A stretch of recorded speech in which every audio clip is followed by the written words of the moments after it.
Welcome back to the party, everybody. This is Morty, and I am your host, Lutch, aka the Indian Jesus, here to resurrect the second coming of common sense. How's everybody doing tonight? Hit that like and subscribe, and let's party. Big shout out to the replay gang. Thank you so much for coming back to watch this, even though you missed the live party, guys. That is the best part. So make sure you are here every single Monday, Wednesday, Friday, 8 p.m. Eastern, and sometimes whenever I feel like it. So hit that subscribe, ring the bell, and you will never miss an Indian Jesus live party ever again. Let's also say thank you to my6shirt.com, the only place to get your very own The Indian Jesus official merch. Only at my6shirt.com. All right. What is good? Welcome to the party, everybody. We got whatever in the building. We got Rhett in action. We got Melted Mind Media. What's good? What is good? So you guys may have seen this podcast that came out earlier this week. And, we cover this show a lot. So I kind of wanted to break it up a little bit, but there was no way I wasn't going to cover the DeTransitioner episode of the PBD podcast. So he has 3 people on. Erin Friday, Oli London, and another name that I forget. One of them is a DeTransitioner. Actually, I'm not really sure what the other two do. So let's just dive right in. As always, if you cannot hear the video, please do let me know. I have no idea. Where is it? I have no idea who this is. This is you're a first timer, right? Welcome to the party, brother. He's like, you probably don't remember me. Of course, I remember you. Of course. We got Soil the Soul in the building and M169. Welcome. Good to see you all. Let's party. Parents, this is a podcast you're going to want to listen to from beginning to the end. As a parent of 4 myself and Tom, 2 girls. I got 2 boys, 2 girls. It's an issue that bothers me. I don't like it. I'm in a position where I can make some noise and make some push my weight around, but sometimes people don't. This is more about a podcast we're doing for parents that sometimes feel helpless, but we want to give you resources to not feel helpless and hear different stories and have your kids who are possibly being manipulated or brainwashed into thinking some way to see stories of others who went through it and what they did about it and how they're going through, their own set of challenges. So today's guests, we have 3 folks here with us. One, we have Oli London, who flew out from London, is a British YouTuber who publicly identified as a non-binary and began transitioning from male to female in 2018 before reverting back to male in 2022. He's got a book that just came out as well called Gender Madness. You can order that. Ollie's here with us. Thank you. Okay, I wasn't sure what the current status was of Oli London. So, so it looks like 2 DeTransitioners and 1 activist. Thank you, Ollie, for being with us. Thanks, a pleasure. And then we have video. What? All right, let's try that one more time because it looks clear, crystal clear on my end.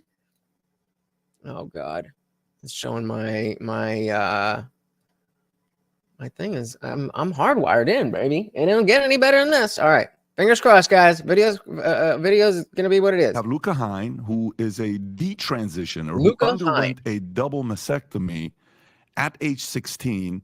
At 21, Luka sued her doctors for the rushed procedure, becoming the 5th person in U.S. to pursue legal action for Better, worse? hasty gender-affirming treatment. Thank you so much for being on. Of course. And then last but not least, Okay, so that's the other DeTransitioner. Hein, again, I already forget what it is. And then the other person they will introduce. But of course, Dan the Man Jensen, a pillar of the community here. Welcome to the party. Dropping that super chat right on the way in. And of course, every single super chat or donation comes with a treat for my co-host Morty. And of course, that makes you the new sponsor of the stream. Thank you very, very, very much, sir. Erin Friday, who is an American lawyer and activist, who is the parent of a formerly gender-confused child. Erin advocates fighting for children, adults, and detransitioners struggling with gender identity and gender expression. Erin, thank you for being on. Thank you for having me. Of course. And Yeah, so we got 2 detransitioners and an activist. Looking better, looking better. Word. Yeah, StreamYard is just not doing well. Let's just hope that we're let's just hope we can run right through it. And gang, while we're going through this, I just want you to kind of pay attention to this data here. Tell me if this concerns you. Can you hear the video okay? Is the sound on the video okay, or is it just that it's choppy? Because it does to me. In 2019, in the U.S., the hormone replacement therapy market size was, ready, $10.2 billion. And that's in 2019. We don't know what it is in 2024, what it'll be in 2023. It's telling us it grows at a rate of 6.1%. And the male to female gender reassignment surgery. Yeah, I don't know what's good with that. I'm hoping it'll fix itself within the next few minutes, but as long as the sound is good. Thank you for hanging in there, guys. Surgery segment alone was valued at $185 million in 2019. There's a lot of money involved in this. There's a lot of things being speculated on why this is taking place. This is the U.S. sex reassignment surgery market. It's an industry, a full-blown industry. If you're looking at something that'll give you a good rate of return, it looks like this could do that for you because the media, many schools are behind it. This is a collective effort of them trying to confuse your kids, and it's important for you to be involved. Like, so if we look at this chart, what we're actually seeing is the number of reassignment surgeries. These are the different types. And you can see in 2020, it was here. We're now in 2023, and this is what they project for the next 7 years. Now, remember, when we covered What is a Woman, one of the last people on that Matt Walsh interviewed warned us that this was going to happen and that it was going to be followed by a wave of detransition because of the social contagion. There's just no way that all of the people who identify as trans are going to stick with it. That's just not statistically what we can expect. So the Soul says it did that to me Monday night, and I thought it was my internet. I noticed it now too, so I guess it wasn't me. All right. Well, I'll try to I'll try to see if I can look into it or anything. But thank you guys for sticking with me. So you can help your kids while they're going through this messy phase. Having said that, let's get right into it. Erin, would you mind starting off sharing a bit of your background, how you got into the space as a lawyer yourself? You live in San Francisco. San Francisco's already got a lot of crazy things going on, targeting, what Newsom's going through, what California's going through, what the streets are looking like. And on top of that, something like this. So if you don't mind sharing your background with the audience, that'd be great. Sure. So I'm a Democrat of 37 years, which is going to shock your audience.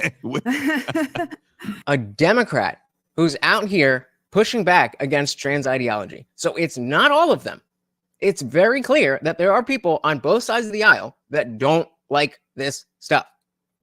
And, my daughter came home from 7th grade, she and all of her friends from sex ed class, and they all decided that they were something on the alphabet.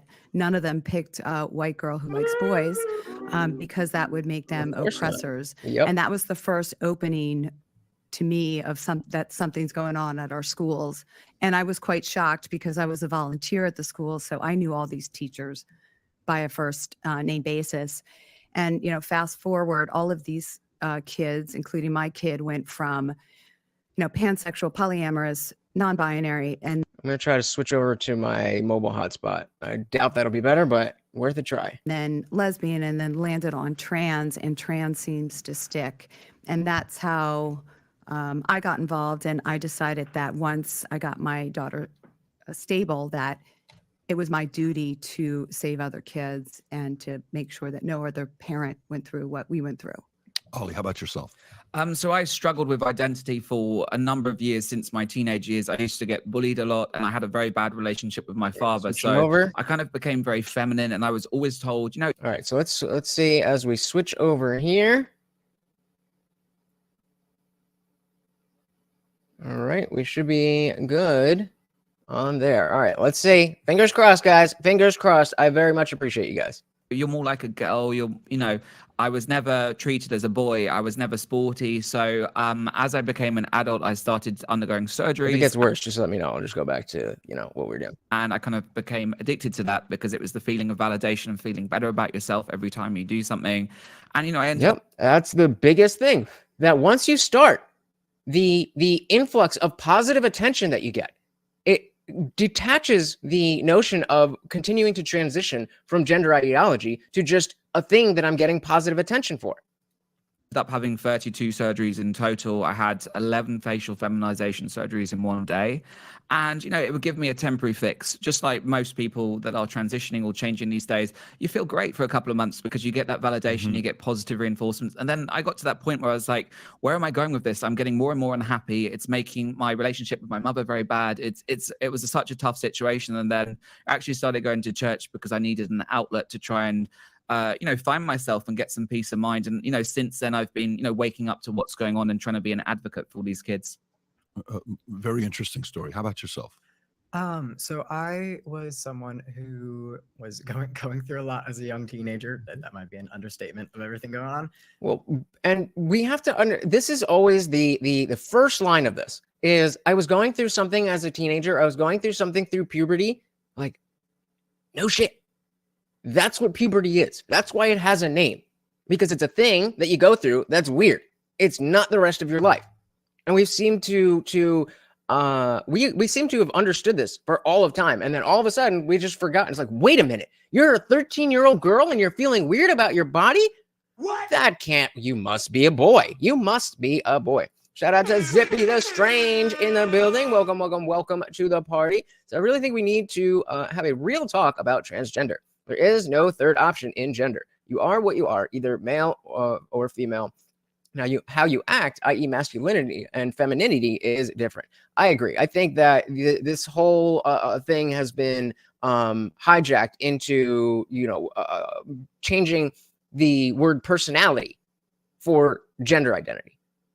Your whole, who your personality is it could be more masculine, it could be more feminine, and it could be, in many different ways. You can have a more masculine person that's this way and a more masculine person that's this way.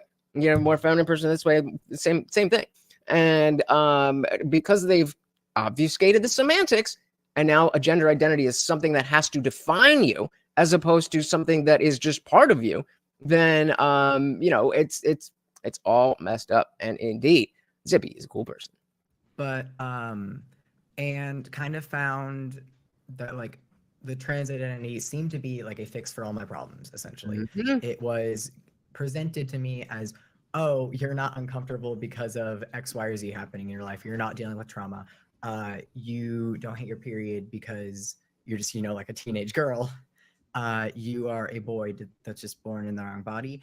And that ended with me, the very first medical intervention I ever had being a double mastectomy at 16. 16, double mastectomy. Boobies gone. Shout out to Indie Film. Welcome to the party. The video is a little bit choppy, but I appreciate anybody sticking with me. Welcome to the party.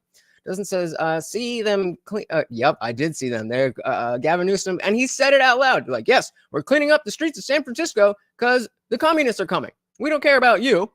We just want, the Chinese to think we look good. So I think they're sold out, and this is a plan from China. It's similar to see what happened in China with the red shirts. Scary.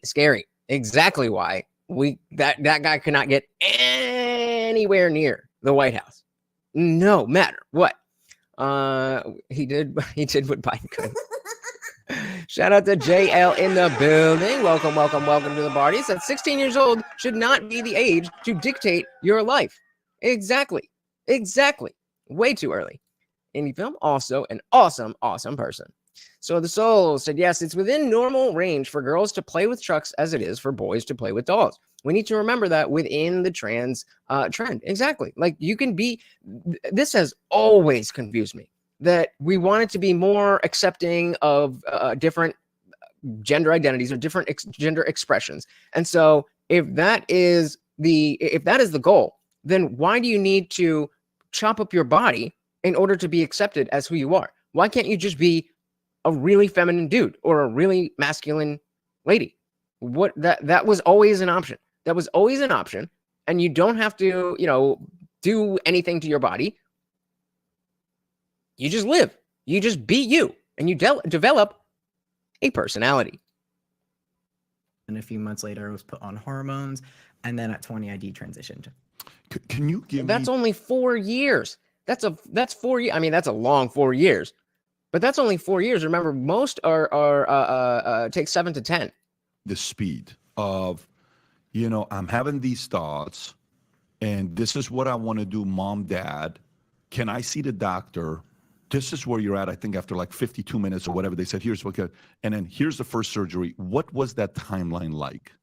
So before he gets into that, oh my goodness, we got a new sponsor of the stream. A $10 super chat from Indie Film. Let's get this out of here. So, oh, come on. Hold on. There we go. That's right. Every single super chat comes with a treat for my co-host, Morty. Thank you. And I will, in fact, give Rhett in action some channel love. Just drop the link to his channel in the chat. If you are into gaming and stuff, definitely go check him out. Thank you. And of course, you are the new sponsor of the stream. So my freshman year of high school, I actually came out as transgender in what is called a partial hospitalization program, which is like a step down from inpatient. So it is essentially an intensive therapy program. I came out as transgender there, and then my parents were told, okay, well, we need to tell you about this because there's a perceived suicide risk there. So you need to know. And then from there, I went to a gender affirming therapist, as in a specific therapist who specializes in quote unquote gender diverse young people. AKA letting the child dictate how a therapy goes. That's all that gender affirming care is. There should not be such a thing as anything affirming therapy. The idea behind therapy should be to see whether the issues you're having correlate with reality, or if you have some type of psychological issue going on. Let's grab some more of these here. To be the stream, so just look at the process. What's the load on the process? It's attention seekers and the stuck in the mud nature of traditional masculinity and femininity. Hey, we got Basil in the building. Welcome to the party. Good to see you, buddy. So we said, get rid of the traditional fixation. Then how you dress does not matter. Exactly. Jay said the transitioning itself is a contradiction. They say gender is a social construct and sexualizing doesn't determine it. Yet they choose to chop off their organs and body parts. What? Doesn't make sense. What do we got? Yeah, from boy. And the governor stumbled. Oh yeah, I'm not gonna derail. We already struggled streaming a little bit. So Dustin says, can I ask a crazy question? Remember when the internet started and we had 2 girls, 1 cup, animal stuff, and chop up them, etc. Is this connected to the chopping part? Maybe. I definitely think there's an aspect of there's just everything on the internet kind of allowing this to be normalized. I think so. I wouldn't point it on that, but there's definitely issues that stem from that. But they said whether people really do have gender dysphoria, we have no technology to flip someone's gender. The last thing you want is to hack your body parts to fix it, especially your private. Exactly. And let's jump in after Indie Film says, AKA letting the child influenced by social and peer pressures decide what's best for them. Bingo. Yep. And of course, the minute I walked in there, it was affirmation only. Mm-hmm. There's no really working through this. It's just you're what's the next step in transition, essentially. And I saw her for about a year, because I would have been, 15 at the time. And then the summer when I was 16, that is when I had surgery. The summer when you were 16 is when you had surgery. So from the moment you saw the doctor, how much longer after the surgery happened?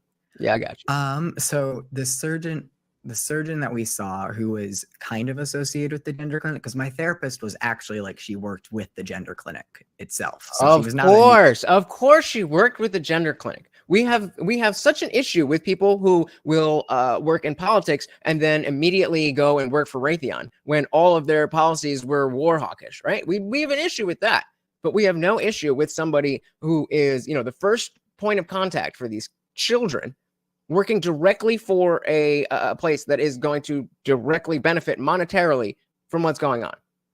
Come on. Neutral party by any means. Got it.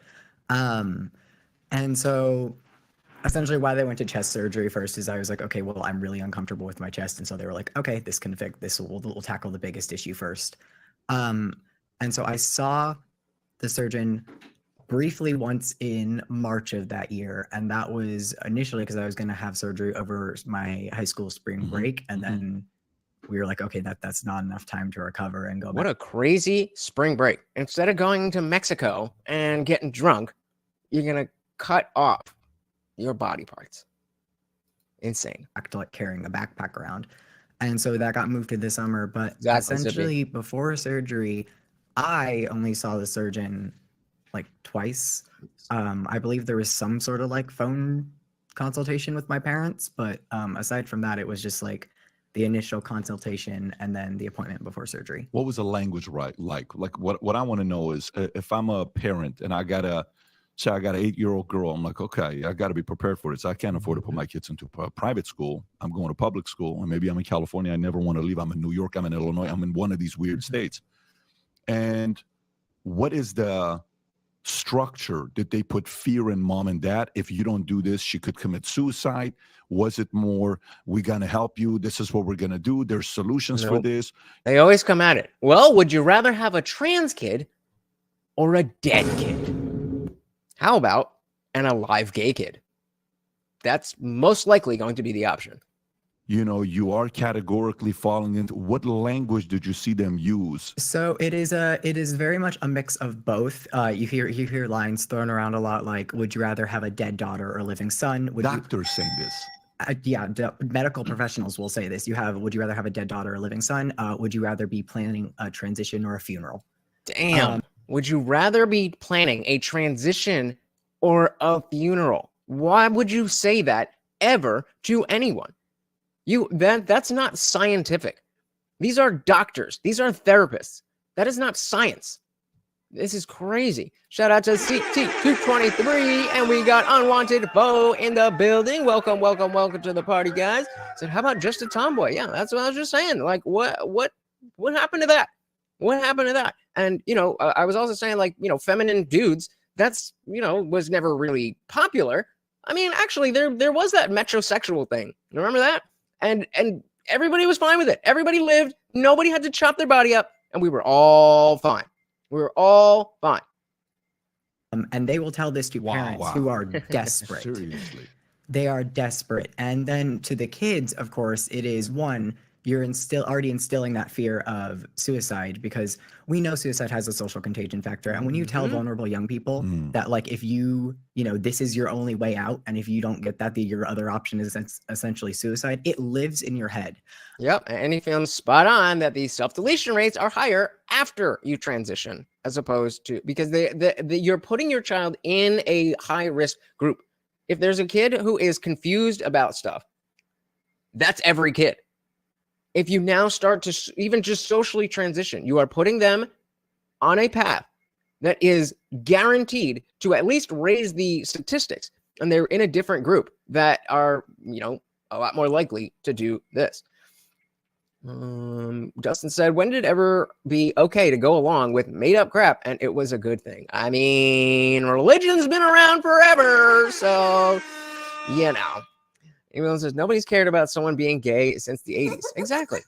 I was never a suicide risk before I transitioned. And throughout my transition, I wasn't really a suicide risk either. Except even then, I still had that thought in the back of my head of like, okay, well, I've had surgery and I'm not suicidal now, but like if I don't go on to the next step of transition, will I be? And so it is a driving factor, and it comes from a place of fear. And then you have the other half of it, which is essentially the love bombing and affirmation from the community and these same medical professionals. Shout out to Colette in the building. Welcome back to the party. So as a youngster in the 50s and 60s, I was a tomboy and wanted to be one to play in their sports. Thank God I'm not young now. I got my first real kiss at 16, and suddenly I was very glad I was a girl. Works out crazy how it works out that way, right? Welcome to the party. So no, this is a detransitioner. So this is someone who was born female that went through transitioning to a male and now has detransitioned back to a woman. Yeah, exactly. I can see that. Telling you, okay, well, now you found your true self. You are, this is who you're always meant to be. And essentially just going through and being like, you're valid, you are loved. Your parents don't understand you, but we do. And we're here to listen. Soon, and we're buddy, here to soon. help you. We're going to do another religious episode soon, I promise. All while driving that wedge in between a parent and a child when a child is going through something like this, they need their parents close, and they need to be building that relationship. And a great sign that this is not necessarily kind and is almost a predatory action is the fact that if it was really, such a suicide risk, if it was really such a present thing, you would want these parents involved as much as possible, and you would be building that relationship of love instead of breaking down that trust. That's such a huge point, is that in every other instance when we talk about parenting, that the parent is supposed to be the ultimate advocate for the child against the world. So if parents are now being taught and indoctrinated to believe that, if your kid says one thing one time, or your girl plays with the truck one time, then, if you don't do this, then they're going to self-delete. You are severing that tie. You are severing the bond that a parent has to their child to be able to be that person that no matter what happens, whatever else happens in the world, I am always on your side. And that's the breakdown of society, where it says, reminder, kids are doing this. The most stressful moment of my life was having a surgery on my tonsils. I had severe pain at least every night. These kids are freaking changing genders. Yes, it's definitely, something that we need to be taking more seriously than we are. CT said, my uncle is a surgeon, and he explained that intersex babies are a real thing, about 0.1% of babies, and for a long time, they just made them all boys. Difference is now there's a social contagion. Yeah, and so the existence of these 0.1% people, most of whom will appear to be, it's not like they're all 50-50. Usually it'll be like mostly one gender with some features of another. And even with the ones that are 50-50, that's not a new gender. That's not a new. That's just a what do you call it? An anomaly from what sex is. And so we can say that that's not binary, but bimodal, where there's an overlap, a tiny little overlap, but it's still bimodal too. TikTok have anything to do with it or no? Because Yup. you're born in 2002. So you're 21. Right, so TikTok is still a thing in your life at the time. If you're 16, I don't know if TikTok was. I believe it was called Musical.ly at Right, the time. Musical.ly, yes. Remembers that. I was never on that. I watched a lot of YouTube. Okay. YouTube and Instagram. I was never. People like to point to Tumblr. I was never on Tumblr. Okay, fair. Really, just that, and also just like finding out about this stuff, because I will say I found out about a lot of this stuff because it came into prominence kind of right after gay marriage was legalized. And then all of a sudden the tone That was 2016, I believe, right? shifted and all these other words were coming up. And so of course, I was in like junior high when gay marriage was legalized. And it was, that was kind of a lot of people my age is first, especially if you lived a little bit more sheltered or you're like in a little bit smaller school, that was like the first introduction to the LGBT community. Is for prawn and transes. And of course it was, presented as like, oh, well, love is love, all this stuff, and then after that was legalized, there was a like firm tone shift from, gay adults doing what they want and getting married like that, all of a sudden to the trans stuff. It was right. It switched real quick. You remember how reasonable the platform for gay, wanting gay marriage was, Republican, conservative, liberal, whatever. Most people, like in this film was saying before, most people don't care. You had a decent amount of, very strong Christian people, wanting to preserve the word marriage as it is in the Bible. But for the most part, people didn't care. And even those people, they cared about the word. They didn't care about what anybody else was doing. But Basil brings up a great point here. So intersex is like conjoined twins. You have to help them, but you don't normalize it. And I mean, normalizing it, the normalizing it isn't necessarily the key here. Is that you don't say that twins, let's not even say people. Let's not even say humans. Twins have 2 heads. Twins have 4 arms. We don't say that. We just say this is a conjoined twin. It's a specific type of twin. It's a specific type of person. So great point. I have no idea. Anyone says this person is so brave. I'm sure she would be a beautiful married woman with children for now if it wasn't for this insanity. Bingo. That's exactly the point. That is exactly the point. That the normal life that these people could have is being stolen from them. It's being stolen from them. And even if they are, this goes, to what we were talking about last time about, OF and whether that's exploitative or not, because you know what you're getting into and da-da-da-da-da. This idea of understanding that you are aware of the fact that you're cutting off your genitals, but you are not ever in a place to understand what does that come with? What does that actually mean for my life? And so when we're letting therapists, adults all around, let the child drive all of this, it's insane. It's insane. Mr. John said, it's like they were waiting in the wings to unleash this in the world. That is exactly what happened.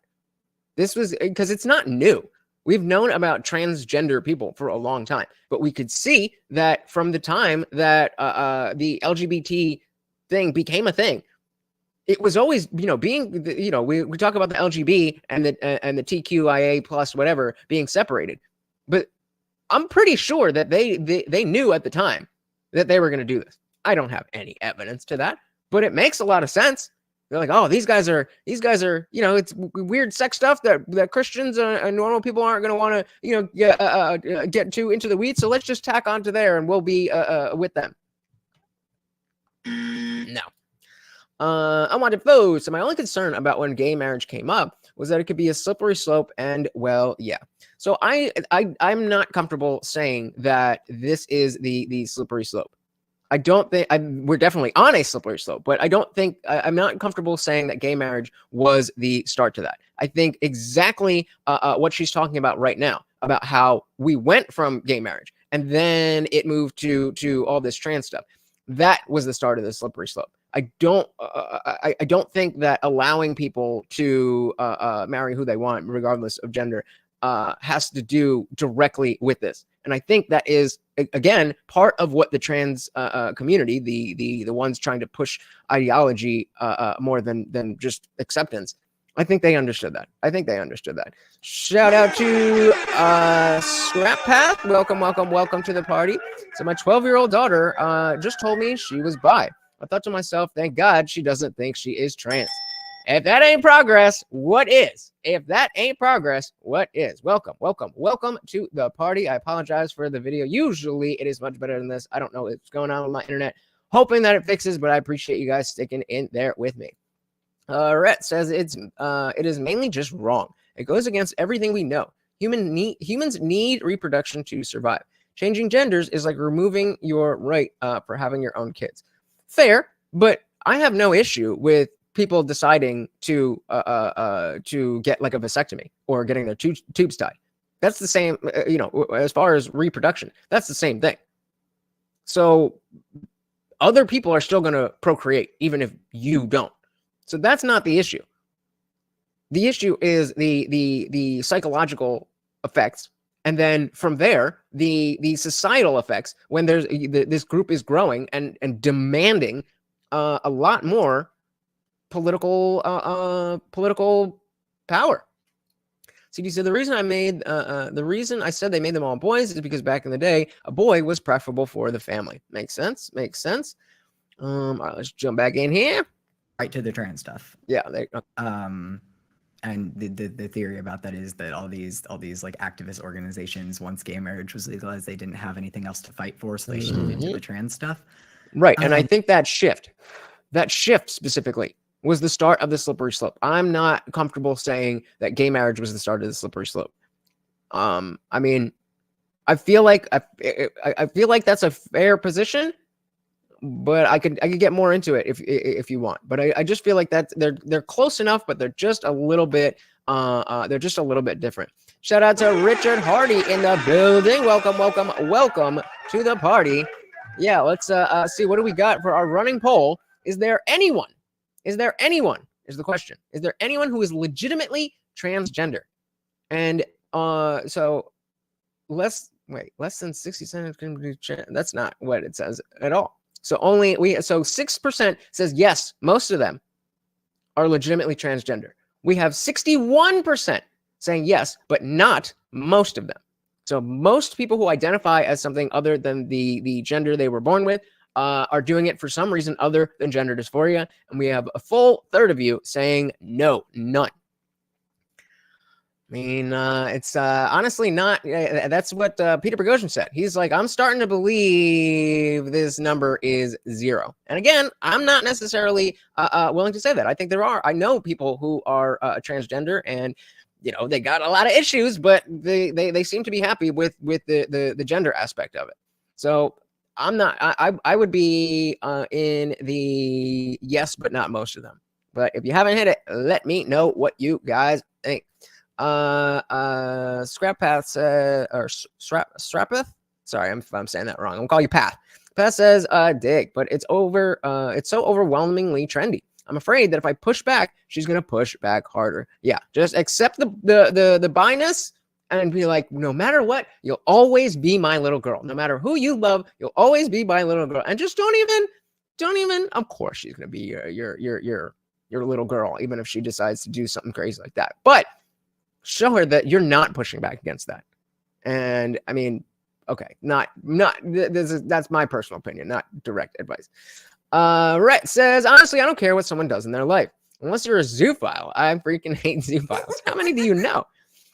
CT said, the LGBT people listen to these detransition stories and still invalidate their personal experiences. They claim your personal experience is all that matters, unless it goes against their agenda. Yep.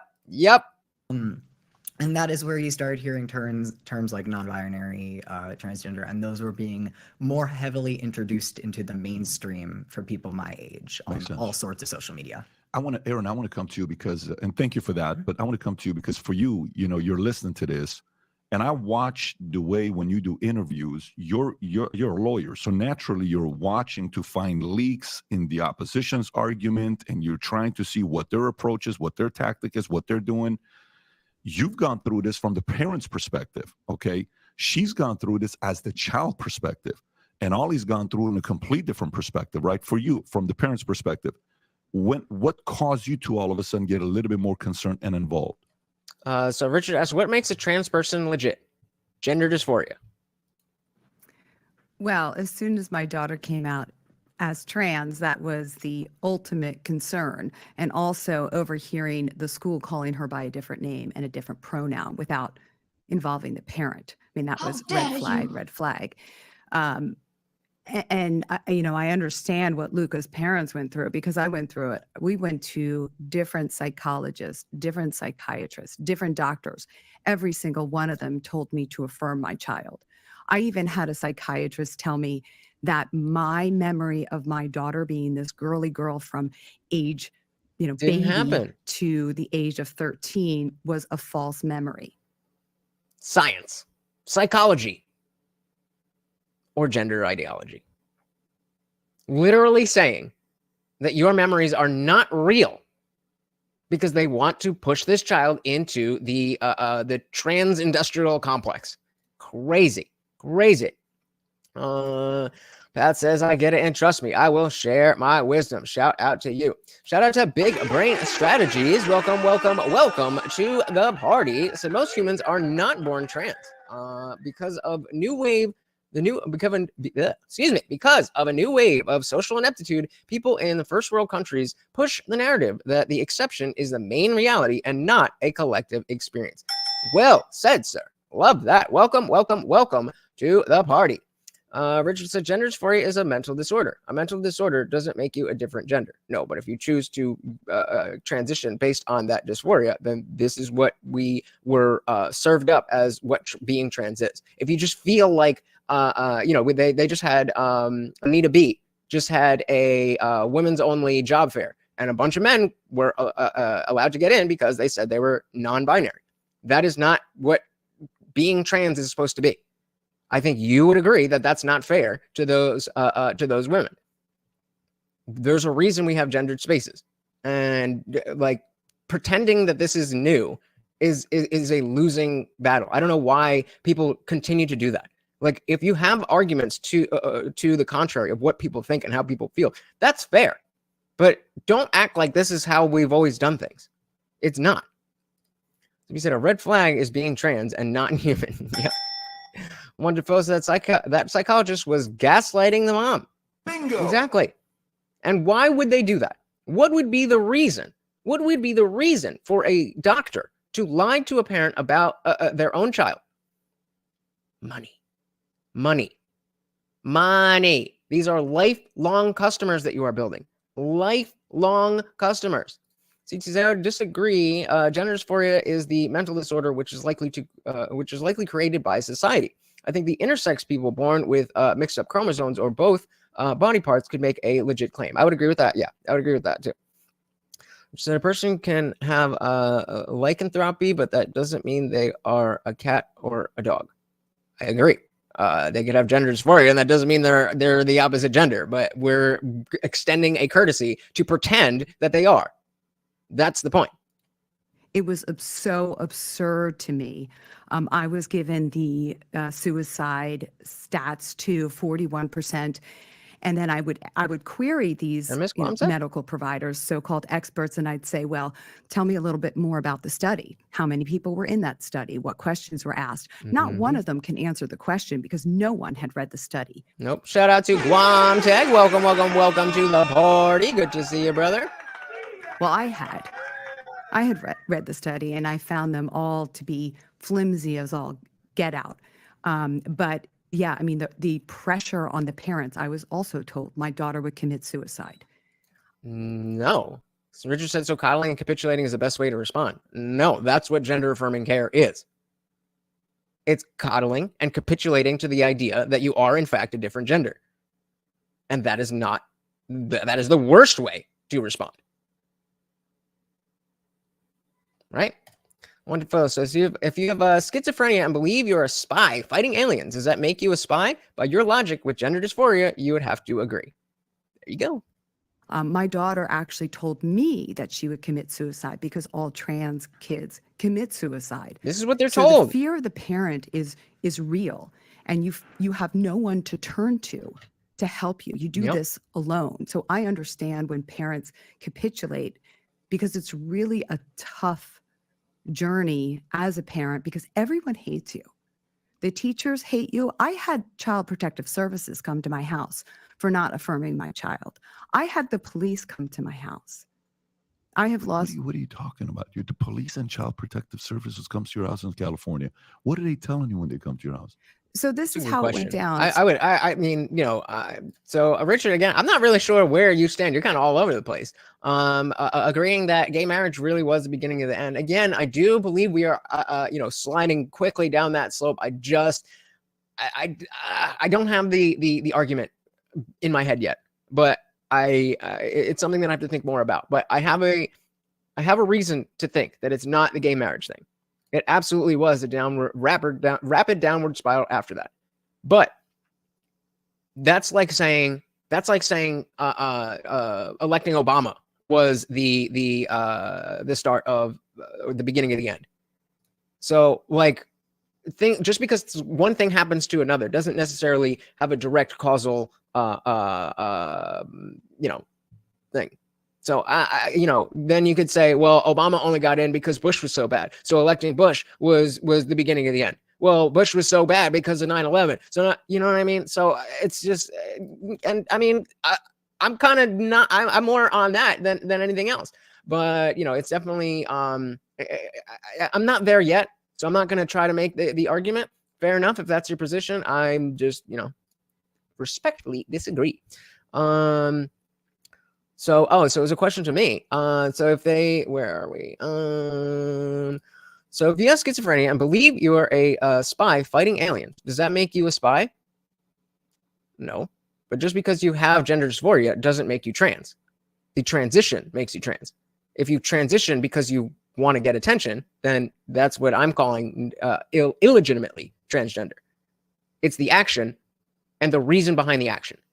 So if you're a spy fighting aliens, then you're a spy fighting aliens. If you're not a spy fighting aliens, you're not a spy fighting aliens. If you're a man, you're a man. If you're a woman, you're a woman. However, if you believe that you are a spy fighting aliens and you are not a spy fighting aliens, then that's where the schizophrenia comes in. If you believe that you are a man, even though you're a woman, but you just live that way, then you just have gender dysphoria. You're not a transgender person. You have to transition. Got it? Let's jump back in here. So after, this is COVID. So my daughter's down the hallway from me, and I hear them calling her a male name and using male pronouns. So I call the school and I read them the riot act. I mean, I lay into them hard. There you go, Mama. Mama Bear. They have no right to change my daughter's name. And they said, well, we need to be a safe space. So this is the sensitivity that I'm willing to extend to other people. So if they don't even need a medical procedure, they just need to declare that they are transitioning. And in general, I'm not necessarily going to I'm going to refer to Dylan Mulvaney as a man, but the guy the trans man that I worked with at whatever place, I called him a him because he was a him in my eyes. Obviously I knew that he was female, but it would have been more energy from me to be like, oh, no, I'm not calling you that, than to just be like, oh, okay, that's Shane. And Shane is just Shane. I'm not sure, you know that I don't believe that you can change your gender or your sex. But that's what we're talking about. People who transition and they're separating sex and gender. That's what we're talking about. Safe space. She's down the hall from me. She never stepped foot into that school. It's COVID. This is, Yes, that's legit schizophrenia. Exactly. You got it. High school. I asked them, tell me one thing about my daughter. Is she tall? Is she fat? What color is her hair? They knew nothing about her. Wow. Nothing about her. And they're ready to take her out of the home, and they don't even know her hair color. See, these are gay marriages before all of this. Old school gays fought hard to get that passed, and the old school gays hate the modern LGBT movement. They got co-opted by Marxism. And this is a big cornerstone as to what is going to eventually be my argument that a gay marriage was not part of this slippery slope. I don't know. It's tough. I haven't really sat down and thought about it, but we'll see. We'll see. Unwanted Foe said sensitivity that isn't logical, nor does it mean being trans is real. It's just giving in. Well, like I said, I'm willing to give in on the personal level. I'm willing to call you unwanted foe, because that's what you're asking me to call you. I'm just giving it would be more effort for me to go look up, whatever email you sent me or something to find your name and remember that that's your name. So yes, I'm giving in the same way I'm calling you unwanted foe. That's not your given name, is it? But I'm calling you unwanted foe in the same way that I'm calling that person Shane. It's not complicated. Do I think that unwanted foe is your actual name? Of course not. It's easier for me than to try and memorize everybody's names. Influencer, I've said this this year a million times. Indulging someone in their delusions does not help them. Exactly. Pat says, my kid is even acting bush. Still identifies as female. She thinks she's I don't know what that last part means, but hey, I mean, support, and a harsh boundary is always the best thing. Hey, we got Captain Goofy in the building. Welcome to the party. It's the first job in Austin. Our policy is to not use gendered language, just first and last name. Seems like a fair compromise. It is a fair compromise, but again, it is a compromise on something that we shouldn't have to compromise on. As I say that, I agree with you. There is a time for compromise, and this seems like it makes sense. Richard said, I mean, if they get the spy kit and they're actually a spy fighting aliens, well, then no. If you're actually doing it, then it's not schizophrenia. Well, I don't understand how you guys are confused about this. If you are doing a thing, then you're doing the thing. If you are a thing, then you are a thing. If you're not that thing, but you think you're that thing, or you're not doing something and you think you're doing that thing, then you're delusional.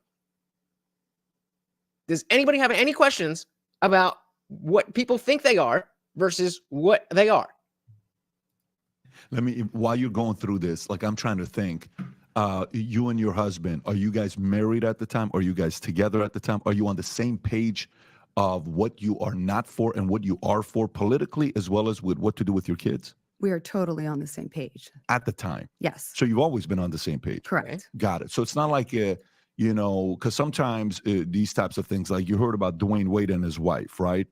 Where Dwayne Wade, Miami, local, he moves to California because he feels safer for his kid transitioning. But the mom's like, what are you doing? Let's wait till 18 years old.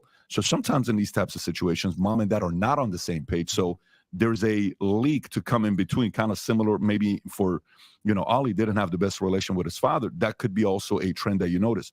Yep. And we know that in Canada, from What is a Woman, that there is a father who is still, I don't know if he's still, I would assume, because I haven't heard anything else, but I don't know. In jail in Canada, because wouldn't affirm the daughter turning into a boy. So I feel the same regarding Blair White.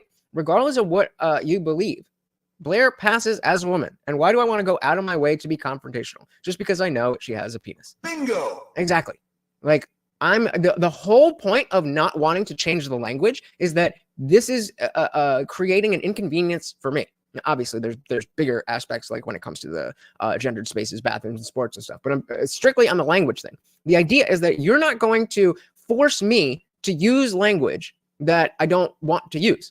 So if it is easier for me, and again, this is what Michael Malice said, that if he was having dinner with Blair White and they were meeting a friend, they had already got set, Michael Malice goes to meet the friend and point out the table where Blair is sitting. If Michael Malice says to his friend, we're sitting at the table with that guy over there, the friend would be like, what guy? As opposed to be like, oh yeah, we're at the table with that chick over there. And here's the thing. If you want to die on the hill that I will never use someone's preferred pronouns, I will always make sure that I will use the pronouns that they were born with. I mean, I don't think that's the hill to die on, but I'm not fair, fair to you. Do whatever you think is right. Clint said, old saying, you can put lipstick on a pig, but it's still just a pig. Yep. Dustin said, yeah, you good. You guys are good. Guantex said, I always wondered if referring to trans people as only they instead of he or she would be the best compromise. That way, you never run into the binary argument. But what if they go by Z or Zer or Zim or that's the aspect of being forced. Is to now when you want to give credence, you want to give sensitivities to these people, even though we don't believe that they are that gender, for the sake of social cohesion, we want to just be nice to other people. Then on a one-on-one basis, using that pronoun can be in and of itself misgendering. So that's the issue. It's not whether somebody wants to be called this, that, or anything else. It's the force of language and the political power that they've gathered by doing that.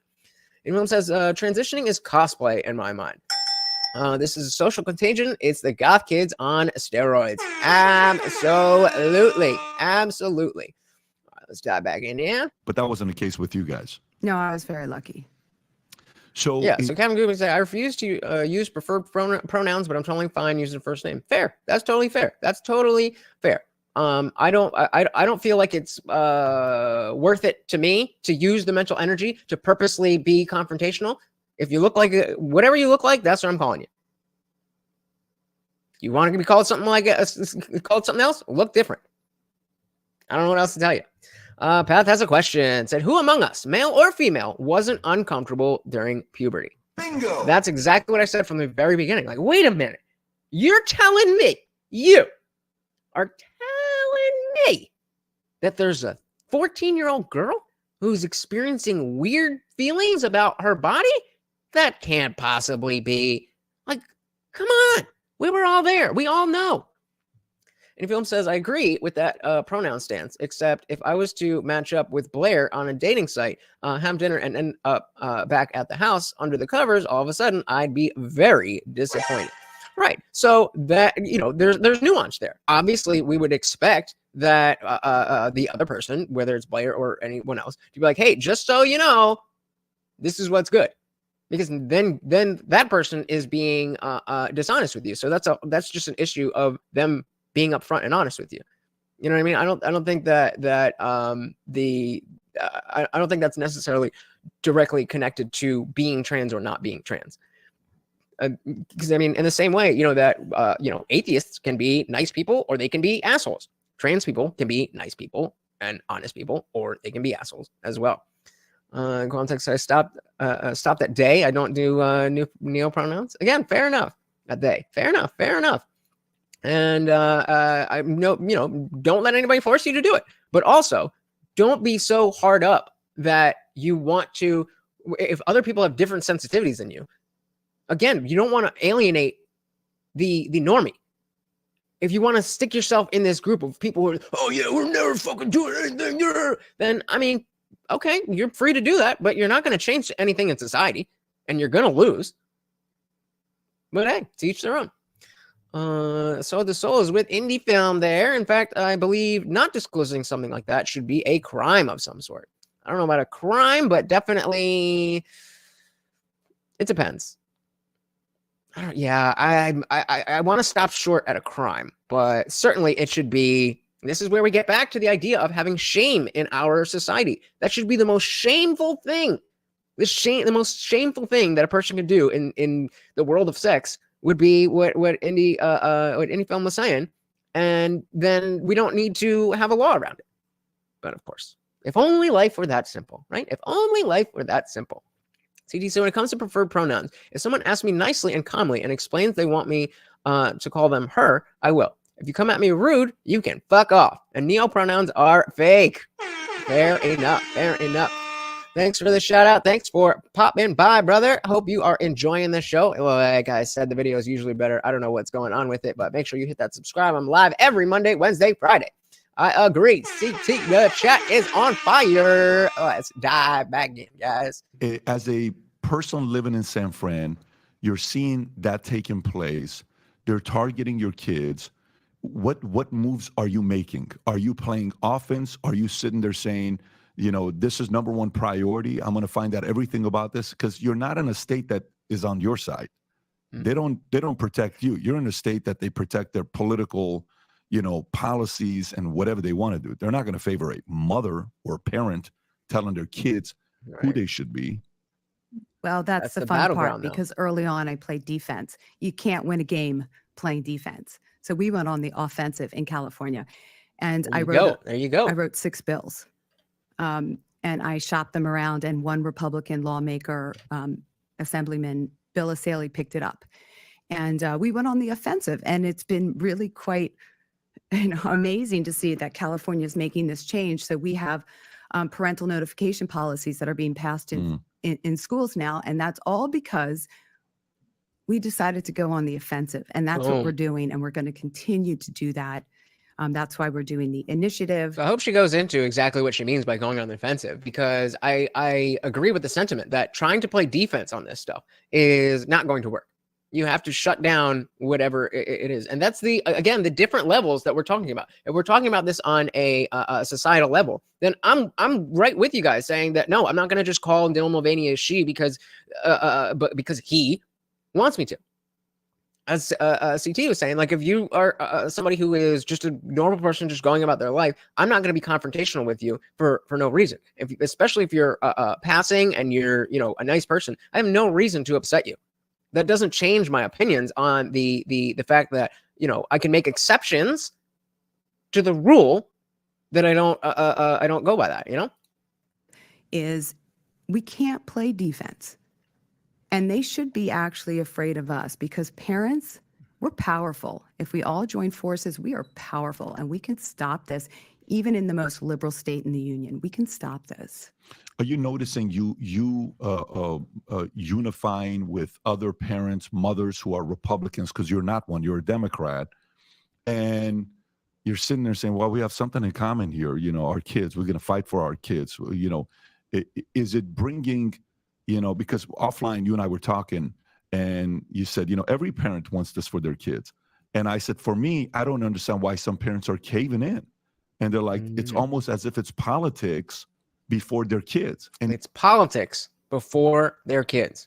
Now, I think what the lady was just talking, what she's going to say is talking about, she was already talking about the pressure that comes from other teachers, other parents, the doctors, the clinic, all of these people. So I can understand why, if you're not aware of the push and you're just focused on your kid, and your kid is saying, I have to do this, and then their teacher's saying you got to capitulate, and the doctor says this, I can understand that. I'm not going to say I condone it, obviously, but I can understand that. And Captain Gooby's spot on. Gender dysphoria is turned into requiring outside validation and ignorance. The opposite. Psychology is supposed to be about giving people tools to change their thoughts and reframe things and change behavior. Exactly. So the people who are not in agreement with these ideologies need to become the squeaky wheel. I hope that's what she means. I think it is. Captain Gooby says trans ideology is a very tiny minority belief around the world.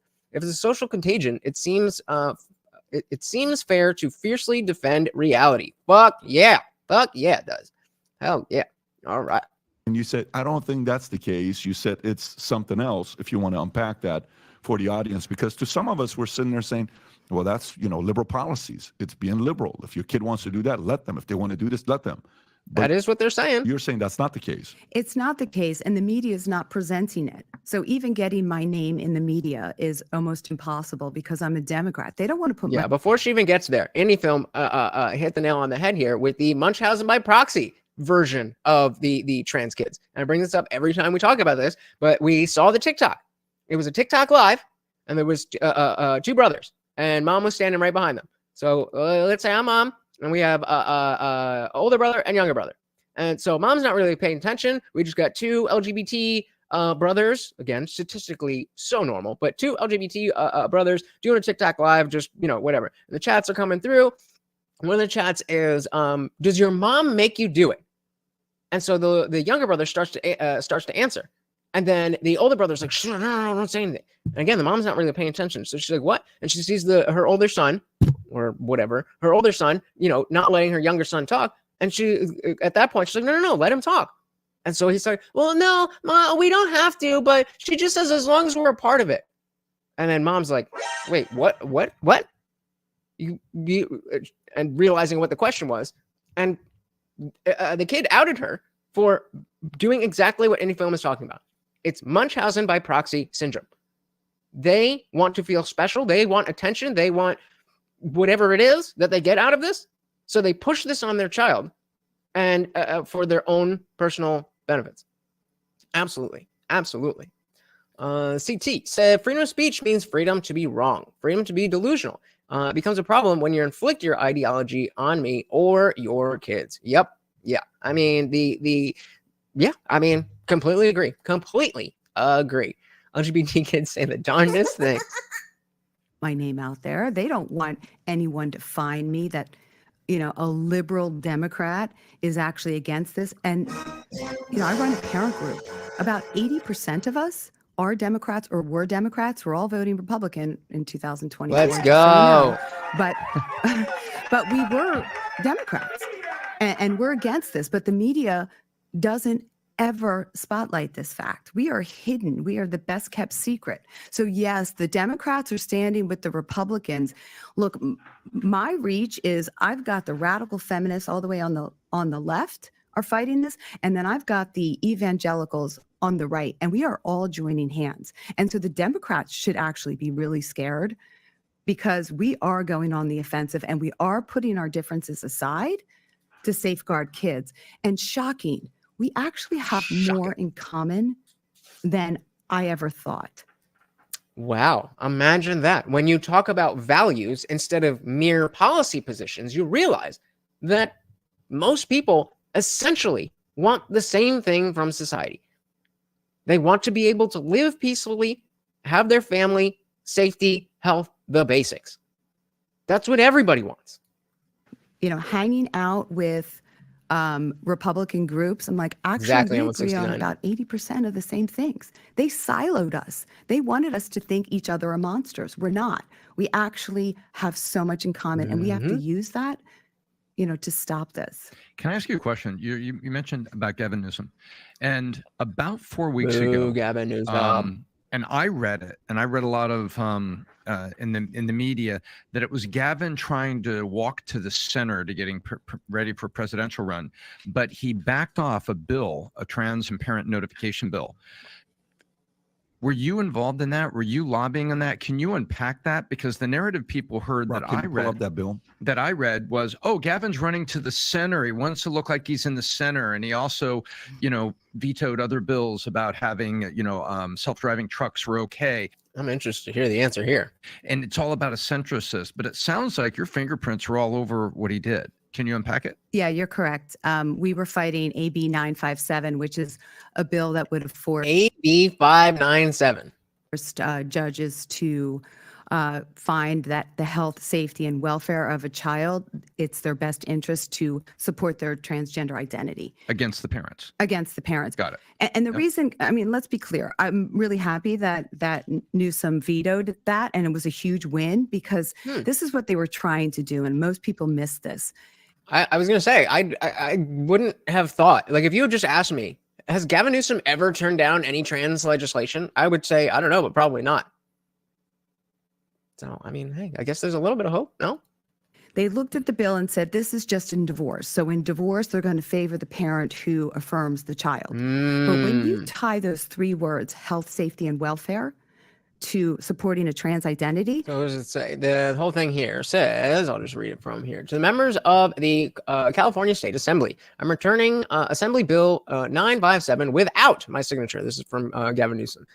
This legislation would require a court, when determining the best interest of a child in a child's child custody or visitation proceeding, to consider, among other comprehensive factors, a parent's affirmation of the child's gender identity or gender expression.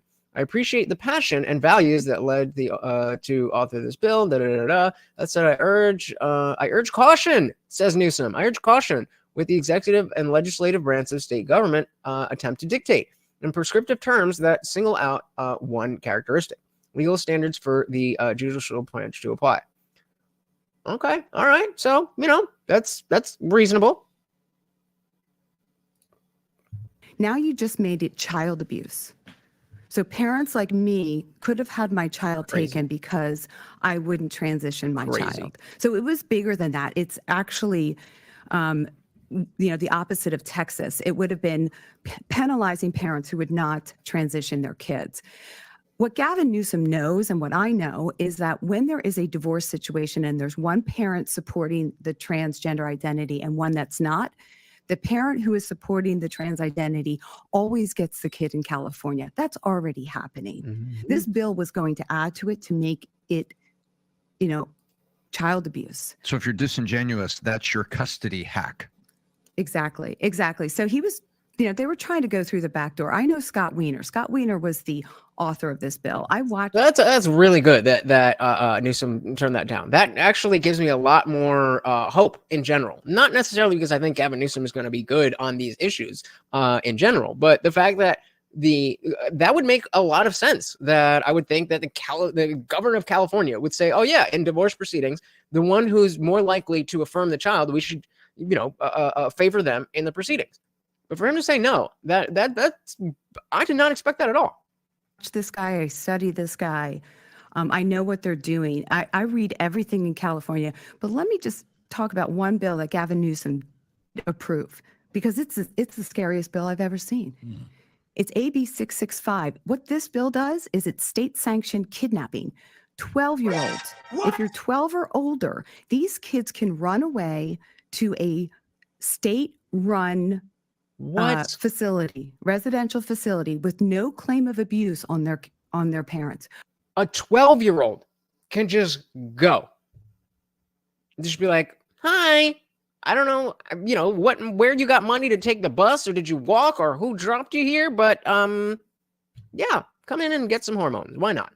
For no reason, for any reason, they can run away and they can get housed away from their Wait, you call parents. it state-sanctioned kidnapping? State-sanctioned Yes. kidnapping. Because the state is Says allowing. no young person should ever be denied access to mental health care due to their income level. Thanks to California Governor Gavin Newsom signing Assembly Bill 665 into law on October 7th, the state has taken a necessary and critical step towards removing these barriers for youth who are insured by the Medi-Cal program. This in California allows young people's ages 12 and older to consent to outpatient mental health counseling. No 12-year-old can consent to anything without their parents. You want to talk about a slippery slope? This is the slippery slope to pedos. If a child that's 12 years old can consent to they're not specifically talking about, chopping and stuff here. But if we can have 12-year-old children medically consenting, then what exactly is the argument against doing the nasty? What is the argument? There is no circumstance in which a child of that age should be able to consent to that. I definitely agree. So context said Washington does that kidnapping shit too. Horrible. Horrible. Unwanted Foes said, how bad is child abuse by parents in Cali to require a law like that? Well, that's what they want you to think. That's what they want you to think. That, oh man, it's so bad. It's so bad. But no, that's what that's how they change the norms. Is that, well, obviously, if you can get arrested and have your kids taken away for not affirming them, then affirming them must be the only right thing to do. That is the mentality. CT said, this makes me think of the father who lost his son when his ex-wife moved to Cali. Hasn't seen him in years. He was a guest on Timcast. Yeah, I think that was the same person from the movie, right? I thought so. Maybe not, but it's happening all over the place. So the Soul said, yes, I believe he moved to Texas. I saw the one. Yeah, so I guess that's a different one because we had the one from Canada where you got arrested. And 169 said, most doctors' offices will tell kids and parents, mom doesn't need to come back with you for an appointment.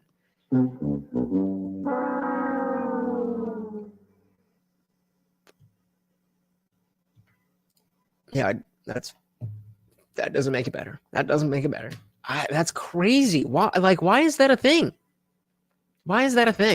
Shout out to let's take a drink for Jeff Young.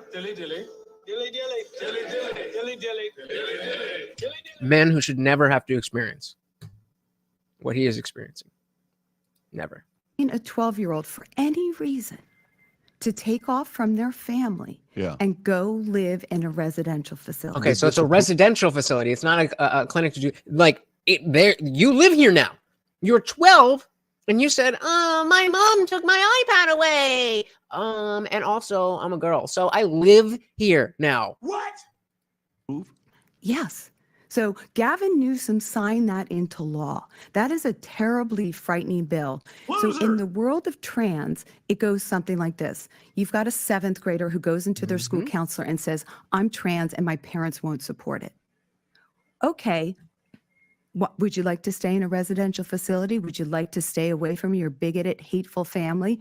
We'll send you to this facility, and off the kid goes. And you said let me interrupt you. For people listening, between the lines there, you said, and there does not have to be any record of abuse or something that the child has reported, or maybe got a family member to help report a parent. 0 on record, they can walk in and do this. 0. Even if there was abuse, I would still like there to be some sort of process before children are rehomed from their family because they were like, feels like it. So said, I once walked out of a dentist's office because they wouldn't let me go back with my then 9-year-old son. Never went back to that dentist. Can't imagine the scope of the subject at hand. I completely agree with you. Like, what? We're just talking about the dentist. What could possibly go wrong with you just sitting there with your 9-year-old son? Shout out to Pig the Piglet. Welcome to the party. No, sir, I am an atheist. No, I have a very, very, very high level of respect for Christian values and think that they should be what we base our society on. I just happen not. Well, I mean, I guess I believe that Jesus was a person, but no, I am an atheist. But welcome to the party. Most of the people in the chat are having a religious conversation right now. Welcome. Any film says it's just an extension of government education for children.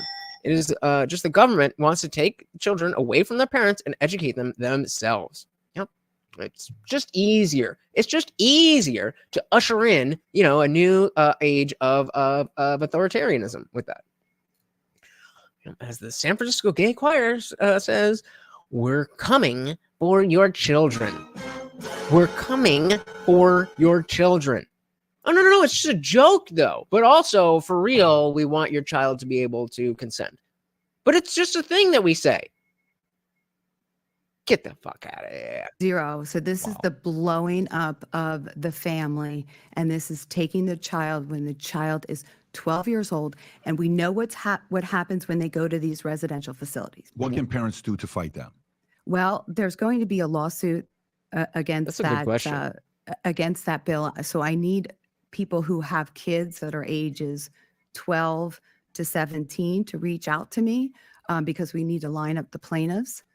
We need to fight that bill quickly in the courts before 12-year-olds can just walk out the door and parents don't see them again. All right, so wait, what I want to get the actual name for this, but this is what is needed. Organization. It tends to be that more those of us who are those of us who are not part of the woke liberal mob tend to be more likely to be like, hey, leave me alone, I just want to do what I want to do and you can do what you want to do. Generally, that is a problem. I know that you want to just live your life and not have to get involved in this shit, but unfortunately it's trying to get involved in your life.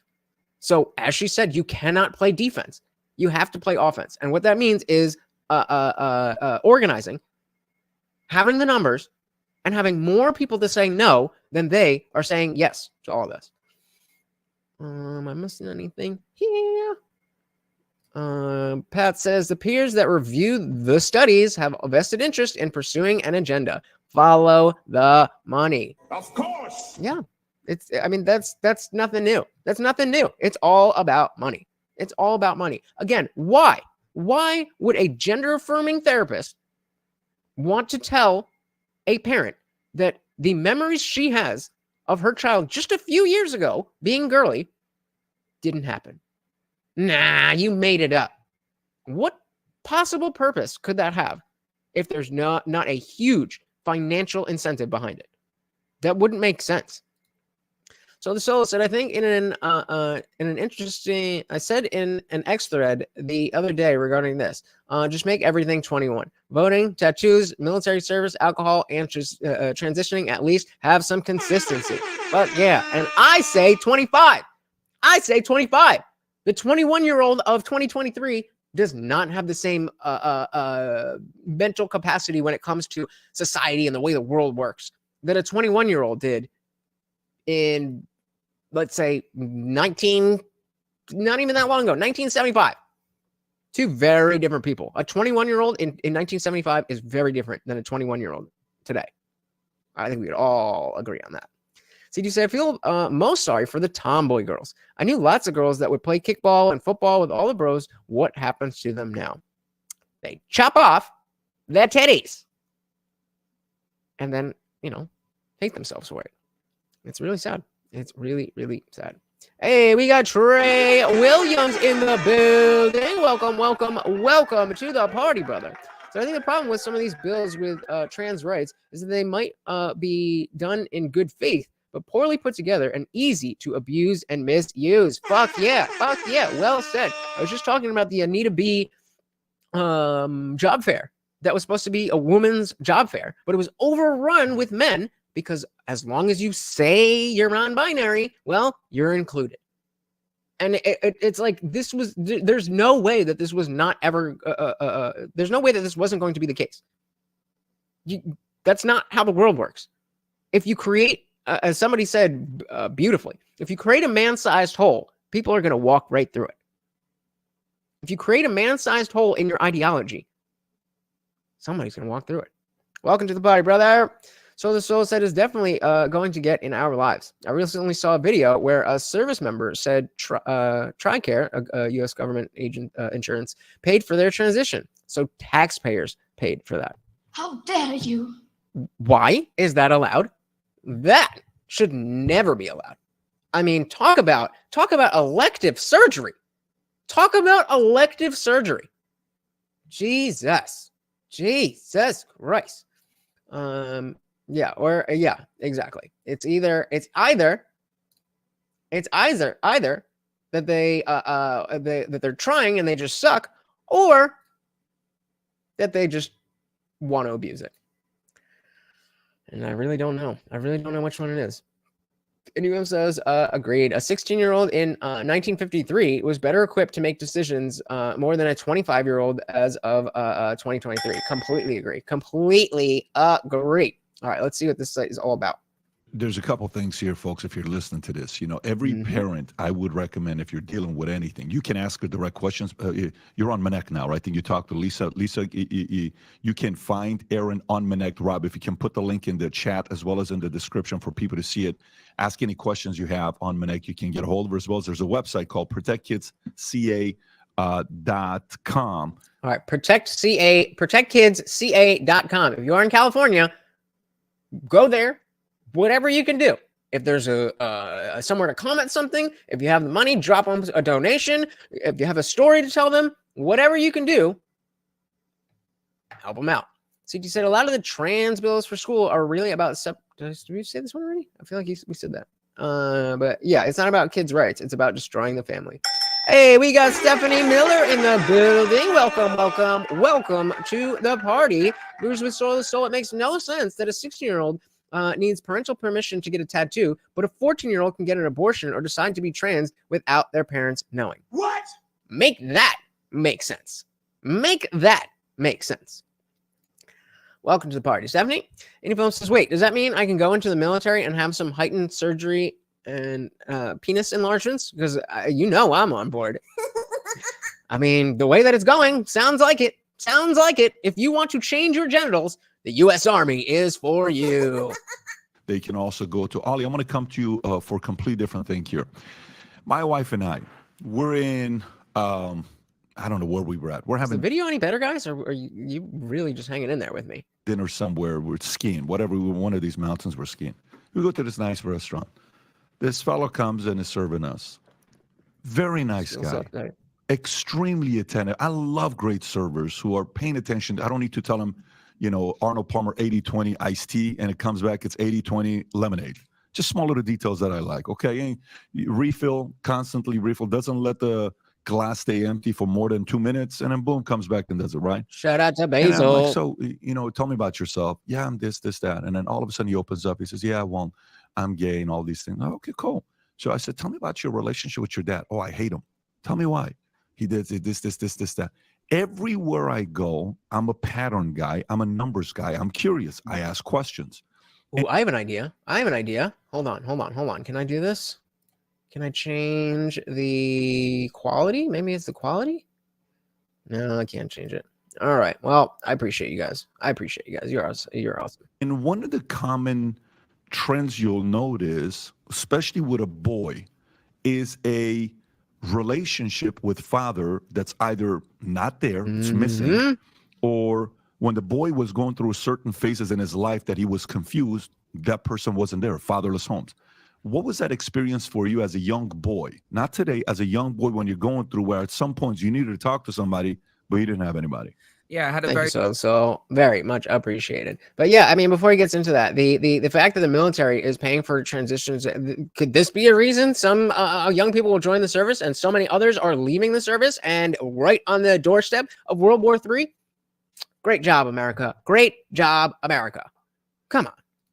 very difficult relationship with my father. He was very emotionally abusive and manipulative to my mother. So I would always witness him putting her down, making her feel worthless. And, you know, he would also do the same to me.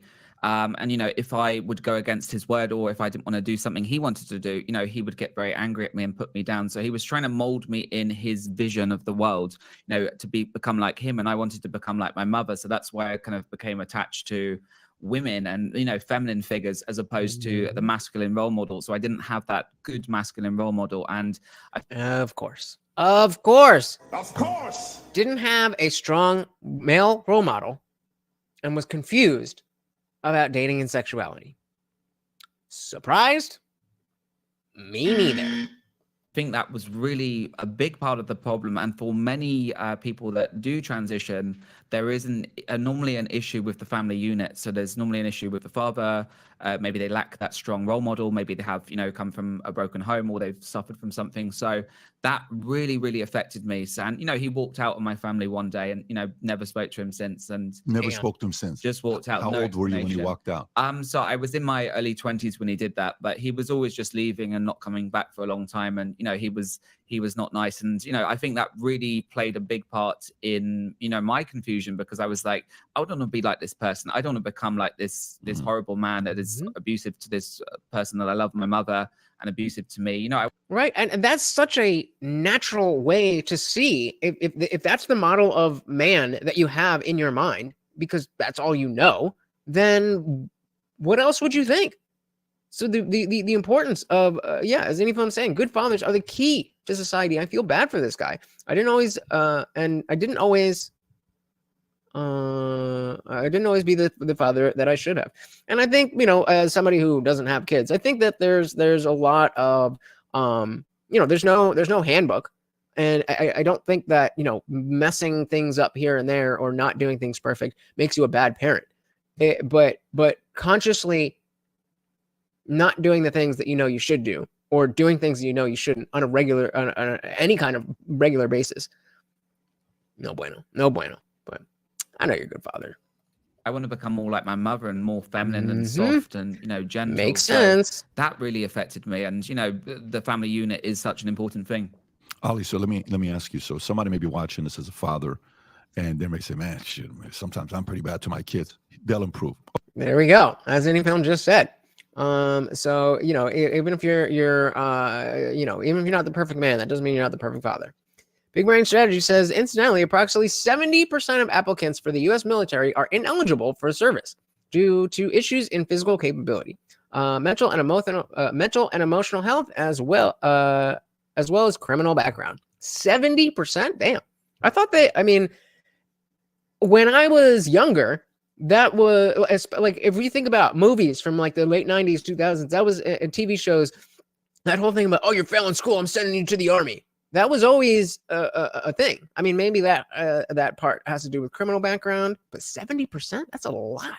That's a lot. CT 223 says Oli London was past the trans thing. He was getting plastic surgery to look Korean. Oh, he went way past the trans thing. He was getting plastic surgery to look Korean. He wanted to become the first transracial person. Unfortunately for Oli, we already had Rachel Dolezal, you know what I mean. Bezos said, I'm an anti-natalist, but I understand why people have kids. Fair enough. Yeah, I mean, hey, to each their own, right? So says to Big Brain Strategies, hopefully that means they won't have a draft anytime soon. Hopefully. But I don't know. I really don't know. Hope not. Okay, cool. And they'll make it work. Some fathers may listen to this and they're like, man, I haven't checked on my kid for a while. Let me call back. Okay, let's just say that improved. But, some people who listen to this and they say, that's right, my dad wasn't there and he hasn't been there and he was abusive. And the only person I ever experienced unconditional love from was my mom. And I want to be feminine and I want to be this.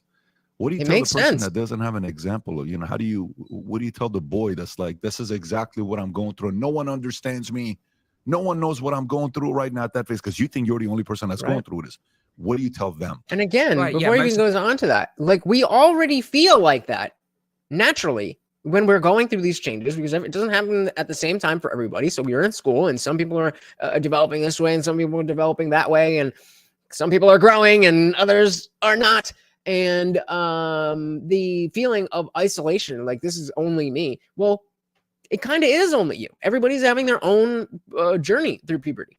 And I feel like that notion of this is very unique, but it happens to everybody. And it may happen to you in a way that's not perfect or ideal or whatever, but it's just part of life. Why did that go away? To these people, they do feel very isolated and alone, and it's very hard to know who to talk to because a lot of people these days, they bottle up their feelings or they maybe take to social media and they start to see these trends that are pushed on them, and then they get that confusion, they get depression. So we see a lot of mental health struggles right now. So I would just tell people, be strong, find a purpose in life. I think that's very important, whether that's a career that you want to do, you want to focus on a career, something studying or going to church or something, or a sports, get into sports. I think having a focus in life, because, a lot of people these days feel very lost. They graduate from college, they don't know what to do with their lives. They're confused, they might be confused with their gender. So, you have to have something in your life that keeps you going, that gives you strength, and have goals to set yourself to work towards. So have a purpose. Now, this is definitely like one of the original like red pill talking points. You got to be on your purpose. But it's a good point. You have to have goals. You have to be working towards something. And when what you're working towards is the acceptance of other people, then it's no wonder that these kids fall into this social contagion. I mean, I'm at a loss for words as to how we are so far. Like, this has been an issue for a couple years at the least. Let's say 5-7-ish years where it's really been a forefront issue. And somehow we don't really have any movement. I think awareness of how easy it is for these kids to go down this road, I think that's gone up. But I mean, in terms of legislation and in terms of public perception, I don't know how much has really changed. And it needs to. A career, or for me, going to church, weekly, and going to Bible readings. I went to one yesterday in Palm Beach. Doing things like that is very motivating, and it can keep you going, when times are difficult. Oli, everyone said agree that people definitely need a purpose in life. Not self-serving, like I need to make myself happy purpose, but purpose of serving others. Bingo. Exactly. In UK, it's different than obviously in the States. But you've also said things about what's going on in US. You've made specific comments about, ex-transgender influencer Oli London warns US needs to wake up to this child danger. It's not right. So how different are things in UK versus what you're seeing in the States? Ooh, so the US is a lot more extreme in terms of transitioning kids, and you see a huge number of cases in the US. There's around 1.6 million people in America that identify as trans. So we have literally 1 million people in America identifying as trans. And the same people will be like, well, look what the UK is doing. Look what Switzerland is doing. Look what the Nordic countries are doing with their healthcare.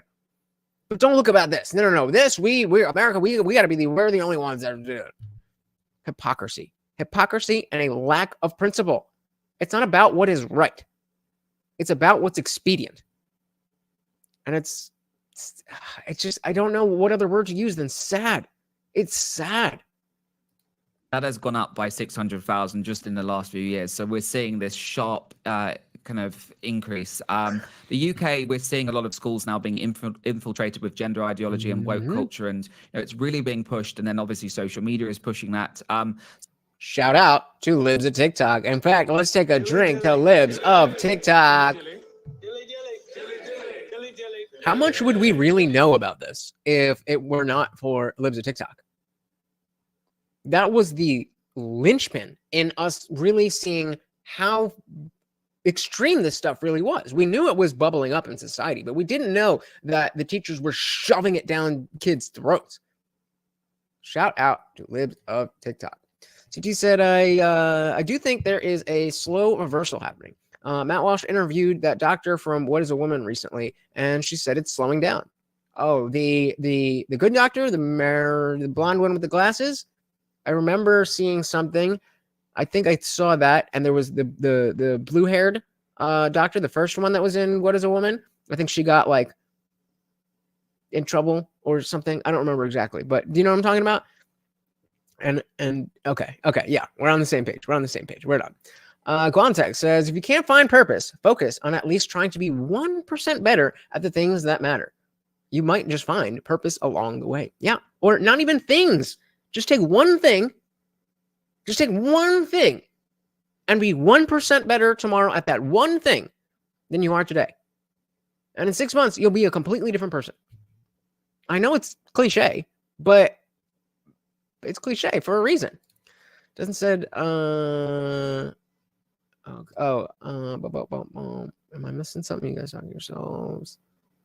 If I remember, our kids, why they did the boycott. Yeah.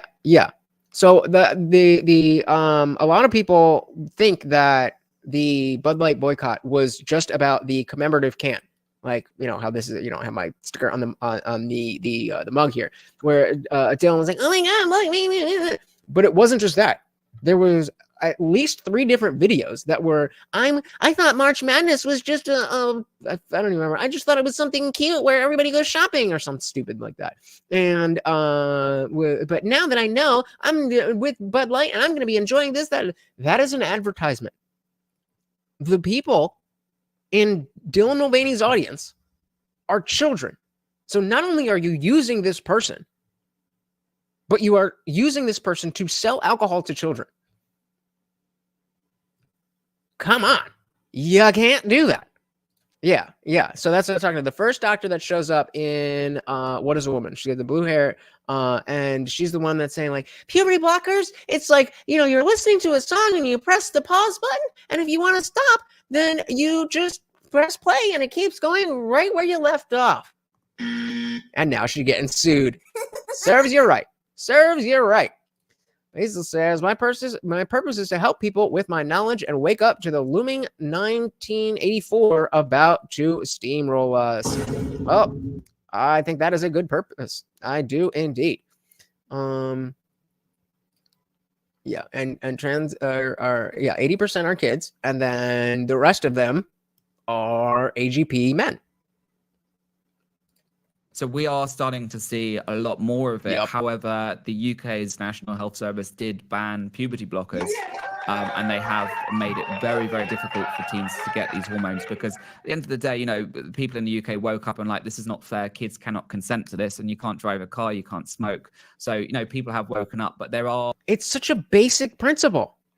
How have they not had to answer for this? How have they not had to answer? Why now can a 12-year-old not drive a car, get a tattoo, join the military, drink alcohol, do drugs, all of these things? What is the difference? What is the difference? Anyone said the blue-haired doctor. So these doctors are stupid, or are they liars? Both. Woke policies being pushed. You know, for instance, the UK's National Health Service was allowing transgender patients to be in women's only wards. So, you know, imagine if you've just given birth, or you've been through sexual assault and you're in hospital, and then you have a biological man next to you. That can be very upsetting for people. So, you know, the government has announced they are kind of stopping that and trying to protect women's spaces. And, you know, there's a real kind of cultural battle there. But Whereas the Oh my God. I think we got a new comment of the night. Oh my God. Cheers to Colette. Dylan Mulvaney is a child molester wannabe. Dilly to that comment of the night. I love that. Spot on. Love it. I love it. Yeah, so some of these are ideologically infected, but most are just liars who want the money. I believe the number was 190,000 per child who goes down this just for the puberty blockers.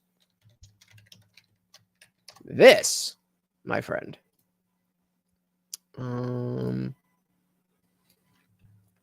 is Dylan Mulvaney.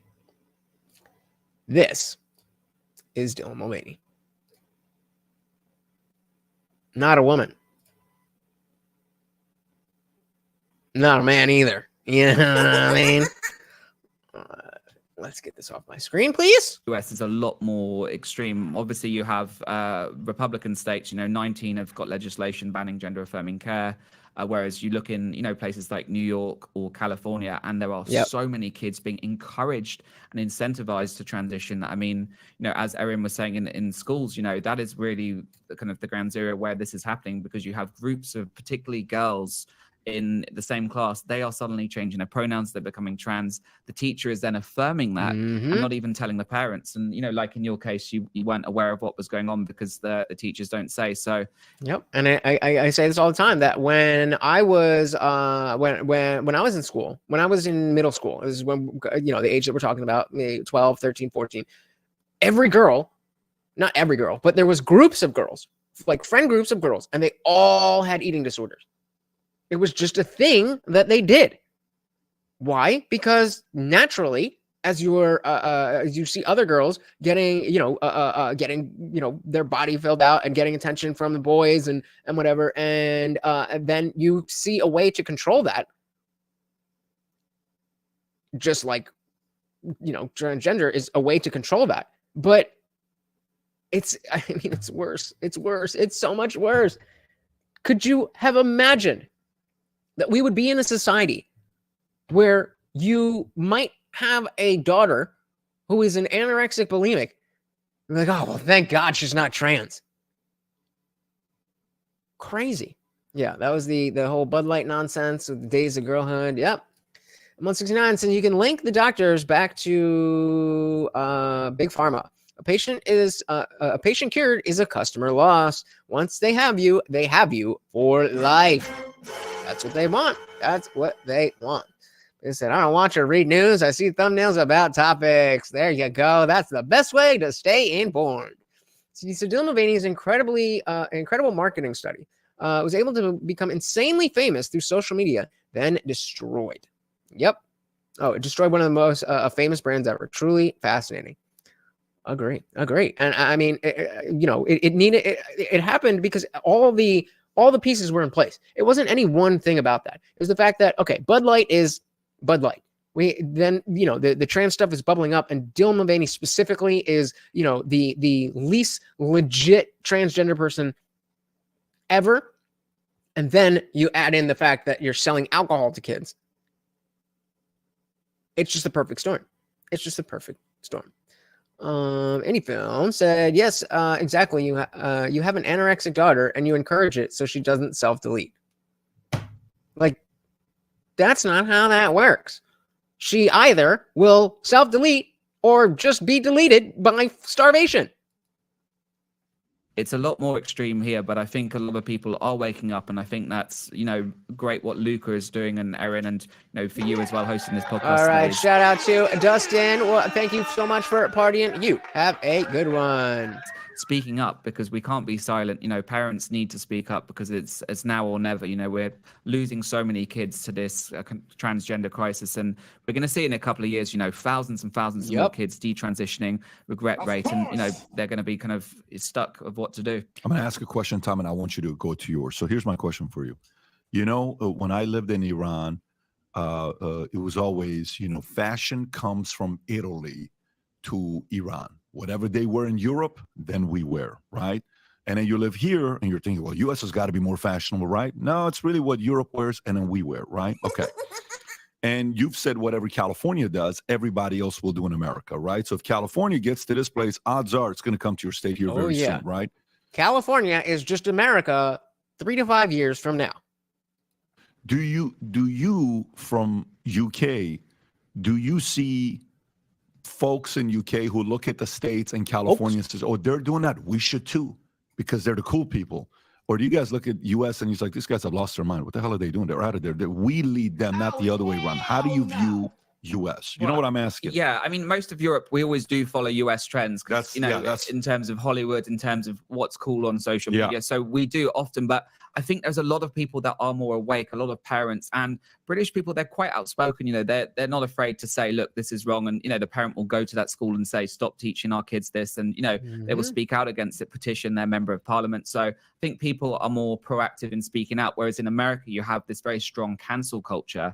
So anyone that speaks out can be fired. We've seen, Christian teachers that have been fired and others that lose their jobs for misgendering a child or not affirming that child's gender identity. So maybe that was the start of the slippery slope. Not so much gay marriage, but cancel culture. Because we don't have the platform, or not the platform. We don't have the rhetorical space to push back against this because of cancel culture. I think I'm onto something there. Well, so the amount of lawsuits to come in the future over this trans crap is going to be insane. That'll be the real last nail in the coffin. Yeah, I mean, foof. Shout out to Zippy. Thank you for coming by. You have a good one, brother. What's Basil saying? No, that works. All that stuff. All right, fair.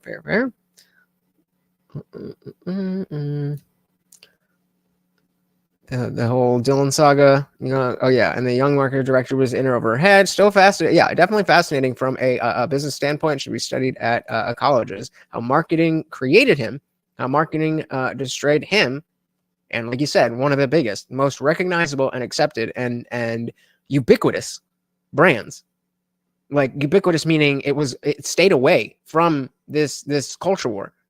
But you know what they say, get woke. Go broke. Whereas in the UK, we don't have such an extreme as in people are losing their jobs. But we are seeing more and more young people, teenagers identifying as trans. And, it's not just a trend where they're coloring their hair. They're actually physically wanting to cut off body parts and transition. And, and again, in my day, in high school, after the eating disorder thing, it was goths and emo. And so, I have my little lip ring hole there. I used to have huge gauges in my ear. I used to have half-inch gauges in my ear. Actually, that's the smaller one. You can see it better on this one, I think. Like, I got the hole there. And that was body modification. That was a huge deal. My parents were not very happy that I had half-inch holes in my ears and a ring coming out of my face. And I mean, they don't love the tattoos, but that's, I wasn't a kid when I got any of those. And now, again, if you're a parent and you're like, my child is putting giant holes in their ears. Yeah, my child is putting a giant hole where his dick was. Not the same.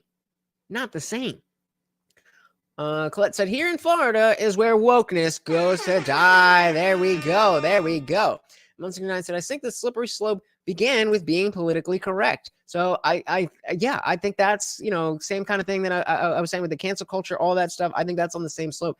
And I think the gay marriage was just kind of it just chronologically lined up with us slipping down the slope. But I don't think that was the start. We've always had trans people, in the 80s and 70s, there have been examples throughout history of people that have identified as the opposite gender. But what we're seeing now is a social contagion, which is being led by social media.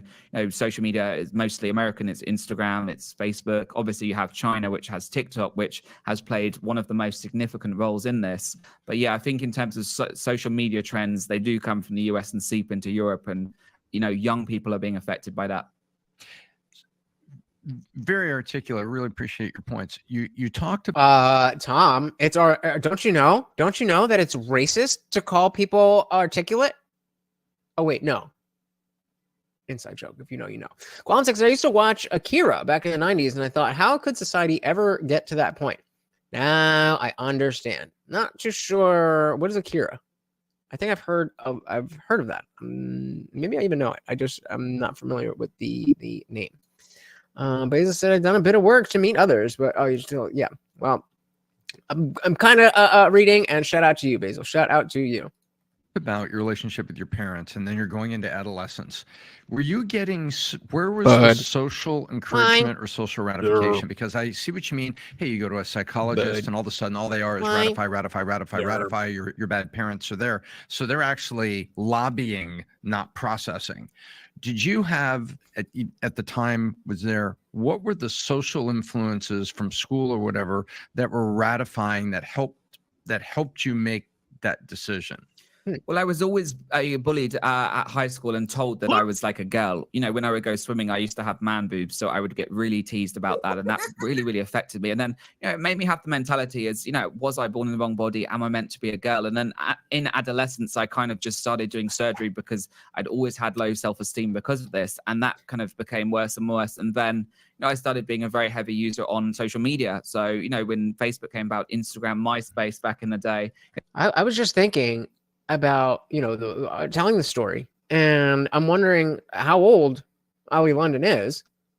I just looked it up. Oli London is 33 years old. I'm 33 years old. It's crazy to me that, you know, I mean, I haven't watched Akira, but I think I get it. Yeah, that was kind of more innocent back then. That was the best. I know. So yeah, and then that wasn't Bud Light, was it? That was a Bud Light ad? What up? If that, definitely still a top 10, if not top 3. I would say top 3. Okay, top 3 marketing campaigns. In no particular order. So we got the what up? I think that's got to be number 1, but okay. We also have the shit. I was just thinking of it. Now I forgot it. I can't remember. It was a car thing. Damn it. All right. Well, I lost it. Yeah. Fair enough.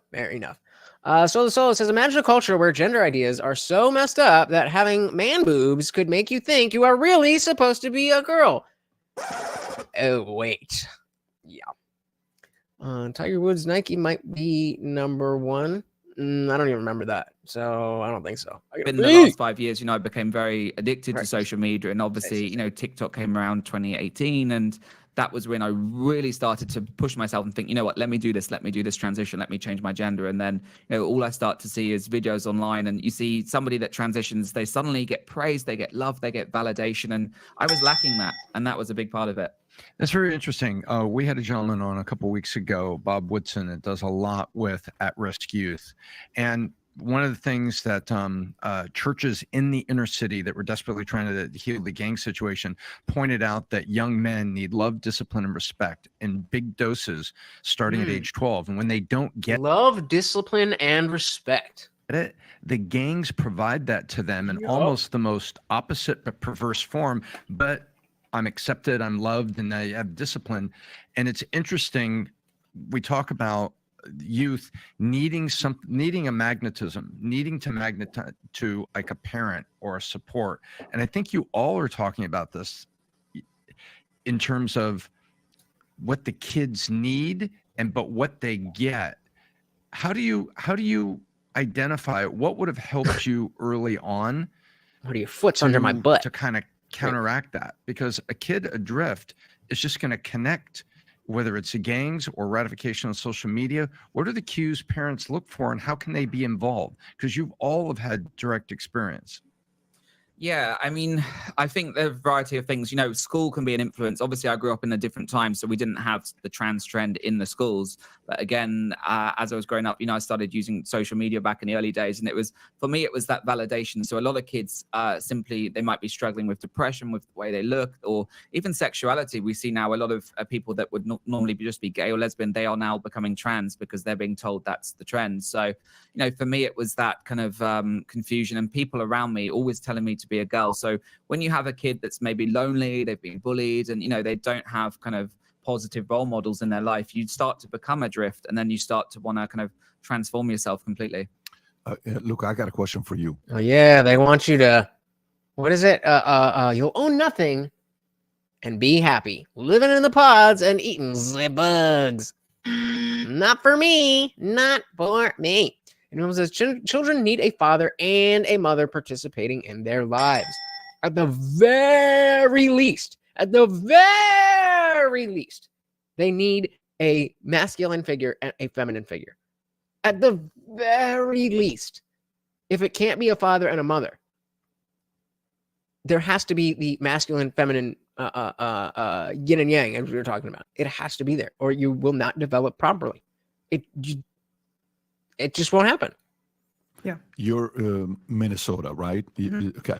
So 21 years old, born in 2002. Okay.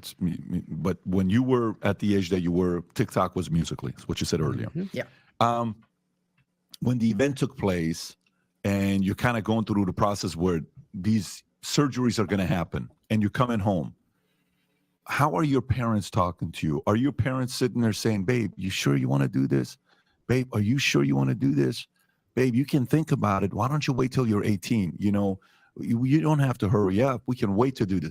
What was your parents' approach with the decision you could make? Good question. So at the time, my parents were divorced, and it was not a pretty divorce, which was almost kind of some of the catalyst of this, because you look like when I was like 12, 13, 14, there was a lot going on. So again, are we surprised that a young girl doesn't have her family intact, is, you know, seeing all of this propaganda?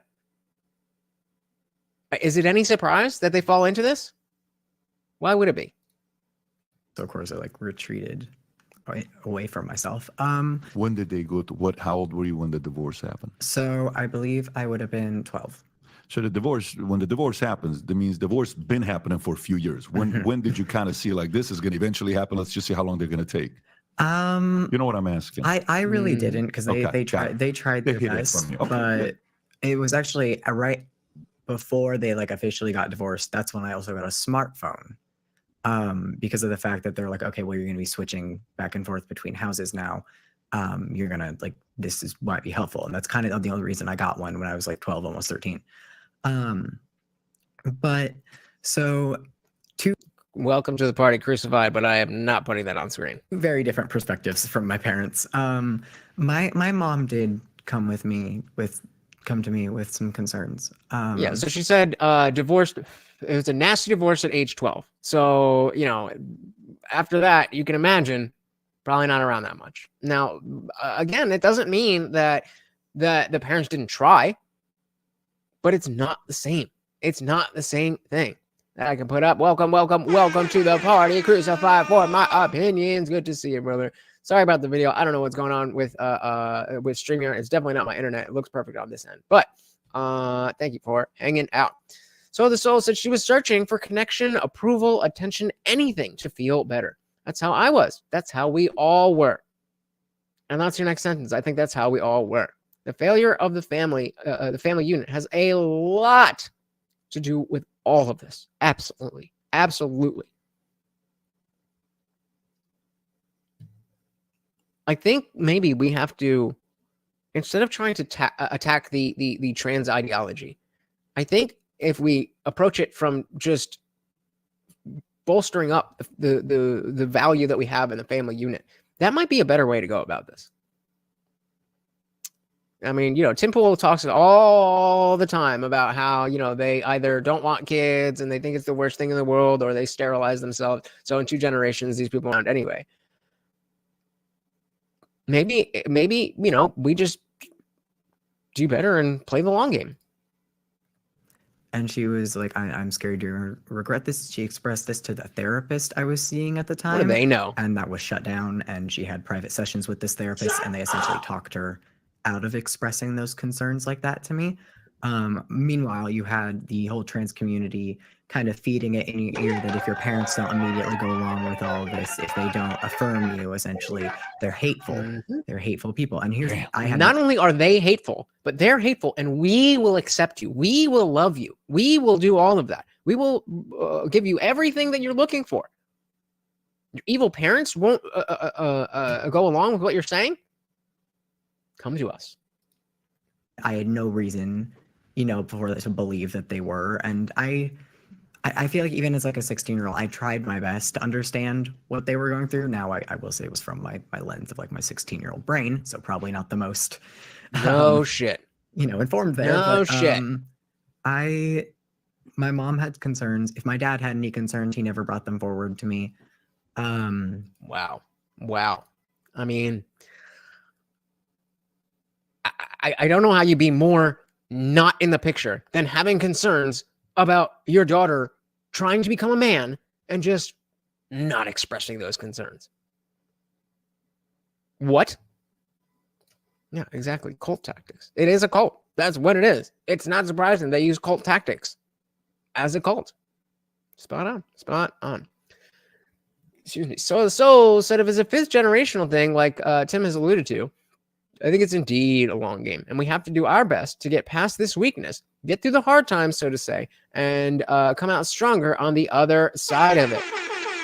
Absolutely. And that is not going to be easy, and it may not be fun all the time, but it's important.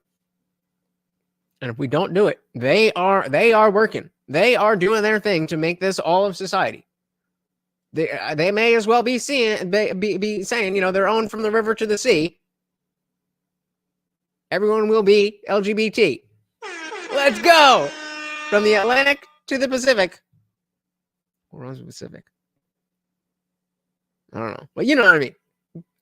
Quantic said, up to and including excommunicating you for questioning anything. Yep, you are no longer allowed to associate with these people because you're triggering them by misgendering them.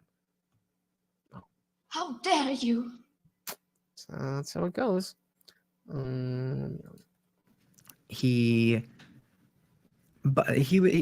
dad is very, very like, I don't know, analytical, if that's the right word, where he was very like, okay, well, here's the medical professionals are telling me this is the problem and that's the solution, so we're going with it. Ilya crucified. There's also the fact that he liked having a special child that he could affirm for like the virtue points. He did. Which is something I don't talk a ton about. Oh, was it Colette? Colette. We've got a contender to the Atlantic to the Pacific. Your gender will not be specific. I think we at least got to drink to that. We at least got to drink to it. We'll decide at the end. But dilly for a comment of the night, perhaps, maybe.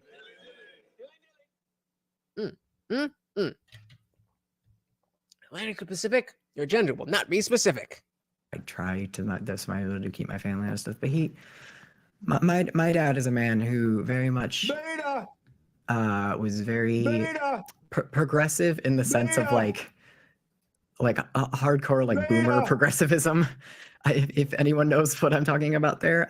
What do you think that means? Hardcore boomer progressivism. So that's got to mean like Rachel Maddow, Anderson Cooper. Like, exactly, right? Unpack that. What does that mean? It is just essentially like I am being told this is the nice and right thing to do, so I'm going to believe it wholeheartedly. Okay. So now so this goes back to, all the time I talk about whether you're in the Biden camp or the Trump camp, to simplify things, comes down to where do you draw the line of conspiracy? Do you believe that this institution, that institution, or the other is legitimate? Or do you believe that it's been infiltrated by political actors? And just because the news says it or because a doctor says it, is it right? And if you say yes, then I guess that's what she's calling a boomer progressive. I grew up being told that this is the good thing and this is what the good people do. And so I'm not going to question it. My dad watched CNN and MSNBC. Hold it! Told you. What did I tell you? Didn't I tell you? 'Cause I told you. I know everything, guys. I know everything. I know it all. Throughout my high school years about stuff, and then he did enjoy. He'll never admit to it because he's kind of a textbook case of a narcissist. Crucified for my opinion. It says boomer progressivism just means being against war, from what I remember, and maybe better social safety nets. Modern progressivism is gender confusion. Fair enough. I much prefer the boomer progressivism. If we have to have any progressivism, I mean, progress is good. Let's not forget that progress is a good thing. But being progressive with a capital P is a whole can of worms. Any film says her father was just trying to be a good guy, and that is the wrong thing for her and for all the children in the U.S. and everybody. Yeah, I mean, this is where you need to have balls. You need to have balls. This is your family, man. This is your daughter. Actually, well, I think it's the right thing to do. So, I guess we're just gonna chop your boobies off. What? What? So the soul agrees with Crucified for my opinion. Boomer Christianism just means being against war. Yeah, I mean, makes sense. And much of positive progress can be a good thing, isn't always a good thing if it's in the wrong direction. I would say if it's in the wrong direction, it's not progress. That's another word that's been obfuscated and co-opted. I think progress is always a good thing. If it's in the wrong direction, then it's regression. Or regress. See how they do it? See how they do it? Now we're having arguments on their goddamn terms. Progress is a good thing. Now, okay, I will say you can make progress on a bad goal. So if that's what you meant, then okay, I agree with you.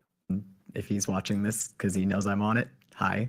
Don't talk to me. I was gonna say, like, hi, nothing else. How about where the fuck were you when I was chopping my body up? How about where the fuck were you when I needed you the most? But okay, she was like, fuck you. Watching this because he knows I'm on it. Hi. Don't talk to me. But oh wow. No, oh wow. What do you mean? Oh no. wow. That's exactly what I would expect. So he was a case of really feeding into that affirmation cycle because of the fact that, like, he, once again, whether he'll admit to it or not, he enjoyed having, you know, the special kid that gives you political points. Munchausen by proxy syndrome. That is what was just described. I'm going to allow my child or somebody else close to me to be hurt and harmed so that I can get political points. I can get social points.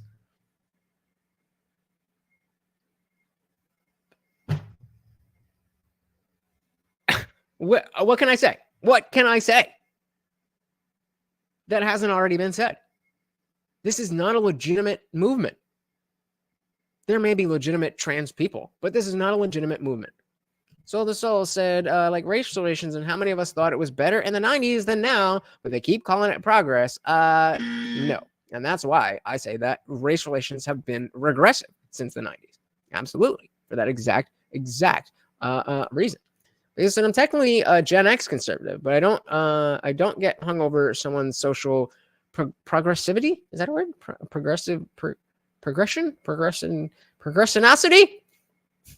When you affirm them and you are very virtuous with how you present all this. Look at me, I'm such a good person. I have such a marginalized child, and I am affirming them all the way through, and I'm sticking by this because this is now my struggle too.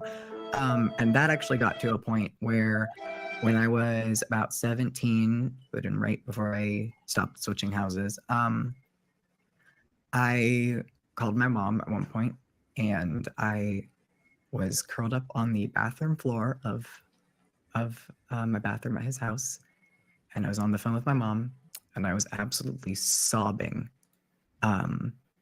And I asked her, why doesn't he love me for anything else besides being trans? Holy shit. Holy shit.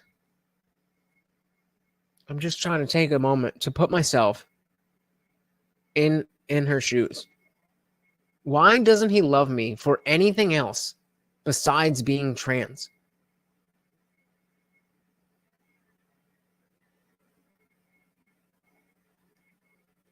That is horrifying. And we're talking about a little girl. We're talking about a little child girl. Shout out to Deuces223. Welcome to the party. Said boomer progressives were liberals. True liberalism would be like independence now. Fair enough. Yep. Fair enough. Wait. I'm on YouTube. I thought you were saying coming over here, but we are on Facebook, YouTube, Twitch, and Twitter right now. We're getting kicked back up soon and getting on to Rumble shortly. But welcome to the party, deuces. Anyfilm said Munchausen by proxy is not just a thing that mothers do, but generally it is just mothers. It's very sad when fathers agree to it. Yeah, that's very true. You typically don't see the fathers engaging in this, but absolutely, absolutely, completely agree. So you come on over to YouTube, Deuces. Here, I'll even drop the link to the party right here, just for you, pal, just for you. That's where we at. So it makes me want to cry for it. Yeah, I mean, like, why should any child ever have to feel that way? Why? 90s, definitely. Yeah. If you know, you know. They said liberals are what libertarians are now. What they call liberal is now really just Marxism. Yeah, for real. Yeah, when fathers agree to it, I call that beta simping. Facts. Get that shit out of here.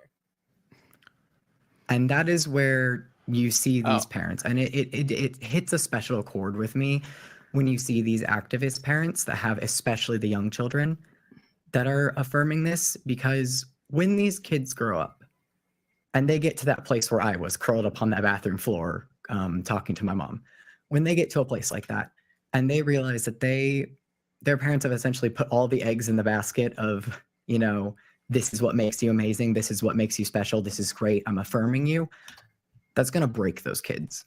Yep. It's going to break them, especially if this started at like 6, 7, 8, 9, any of those younger ages, because I was a teenager. And again, starting at a teenager, and this is what we get. They're trying to push this shit further and further and further back. Oh, your 4-year-old? My 4-year-old is still a baby. Well, my 4-year-old is so precocious. She has decided that she is going to be a non-binary, presenting whatever. Did she though? I don't think so. But imagine going your whole life with your parent telling you this, and then coming to the realization that, like, they didn't seem to care about you for anything else besides that. Luka, let me ask you. Parents politically, are they both Democrats? Yes. Minnesota. Well, so my parents are originally from Nebraska. I live in Minnesota now. Got it. Which is, you want to talk about California? Minnesota is just the California of the Midwest. Is it? But both my parents were, I believe, my dad's a Democrat. I think my mom is registered as an independent, but has voted Democrat. Got it. So this is why, Erin, I know you don't necessarily agree with what I was saying on this side. I think there are certain people that choose their politics, and whatever their political party affiliation, the loyalty to their political party and philosophy is above. And children. Every parent is proud to brag about their kids. Not every parent. I would say most parents want to brag and say, that's my kid, because it's like a way you're bragging about yourself. Yeah. It's your genetics. It's my blood. It's a different way you brag about your kids. But when you brag about it to show off to your party, to say, I'm more liberal than you are, look at me, look how loyal I am to my political party, and I get these additional points that you don't get. Being the fifth person that chose to sue the institution that got you to transition. Shouts out. Are you all finding each other? Ooh, And good are question. you communicating? Good question. We were just talking about how do we fight back against this? We have to organize and be connected. The detransitioners themselves have the strongest claim to make this argument. But because they're so antithetical to the ideology, and the people following this ideology have no fucking principles, they are very willing to just cast these people aside as individuals. But if they can coalesce and welcome in, because there's obviously, people out there who are, even on right now, they're acting like they love being trans and this and that because they got so far down this road that they didn't know what it was, and now that they're here, they're in too deep. So I think if there was an easier off-ramp, this is the same thing with religion as well. That if you have your religion, great, but there's a lot of people who are suffering because of their religion and their family's religion, and there's things. What's it called?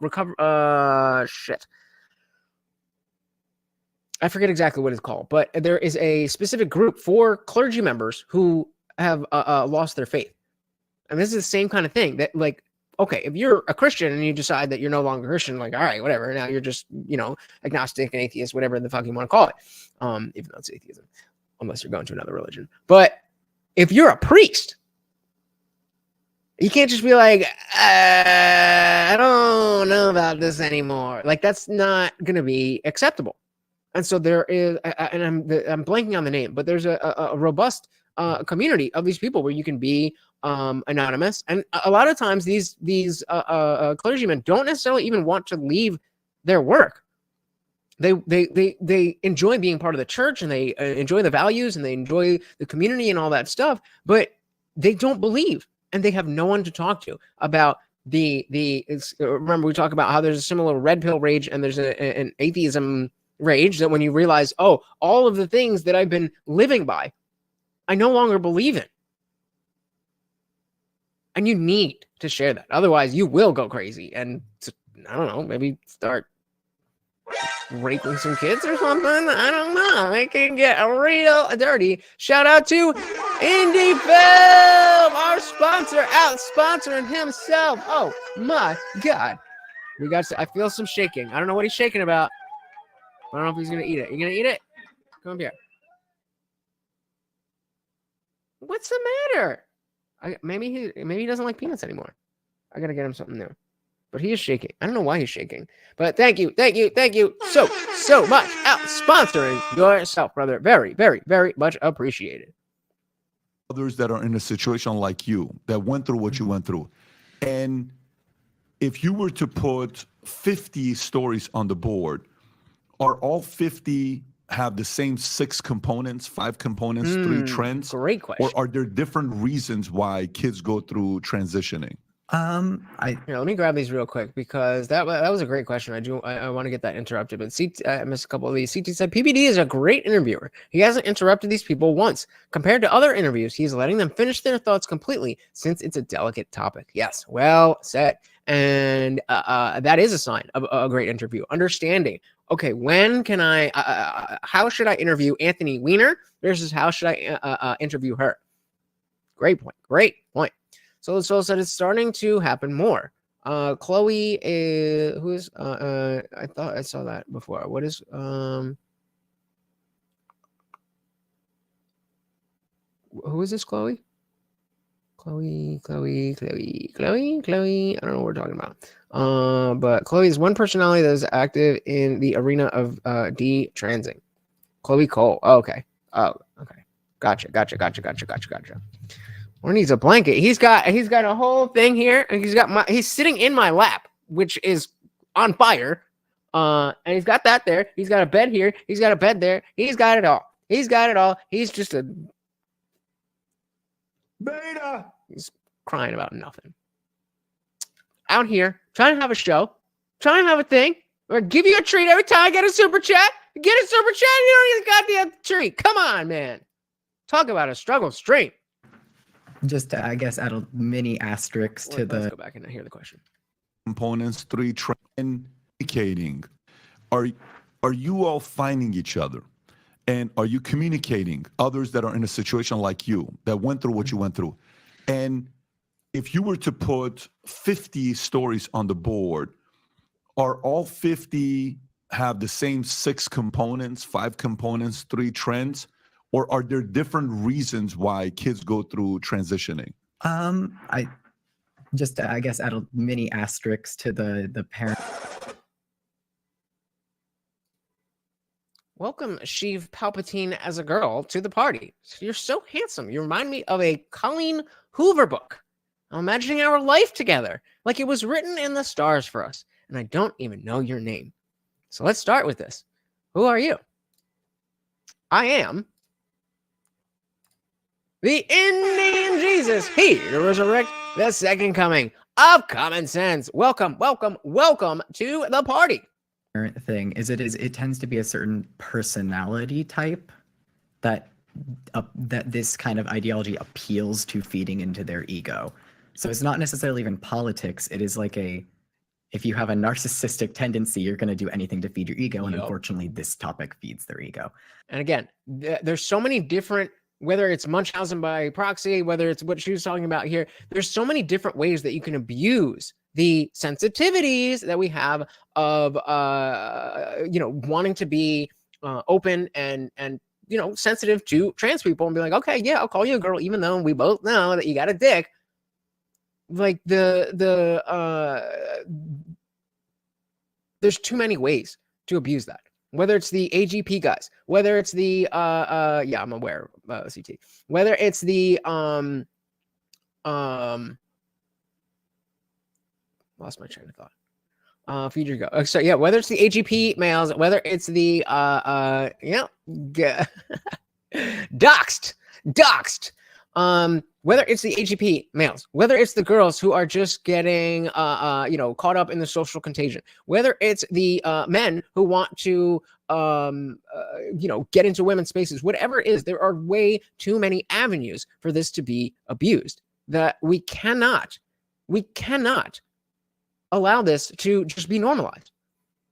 I don't know. I think so. But I don't know I don't know why you would give your address. I would just suggest you don't do that. Oh, they're gone. Screenshot it, everybody. Screenshot it while it's here. She said, "You're so handsome." Oops, they're not deleted on StreamYard, honey. The second coming. More like, in a second, I'm coming so hot. Oh, man. Who falls for this shit? Right? Oh, man. Anyway, getting back onto the serious topic. We're having a serious topic. See, but this is why I keep it a party, baby. We having fun. Anyone said 12-year-old, 13-year-old, 14-year-olds all have a narcissistic personality. Fair enough. But I've met a lot of the other detransitioners. I've met most of the other ones that are filing lawsuits. I was laughing at that. It's really is amazing because I know like the concept of diversity gets harped on a lot now because of how it's implemented.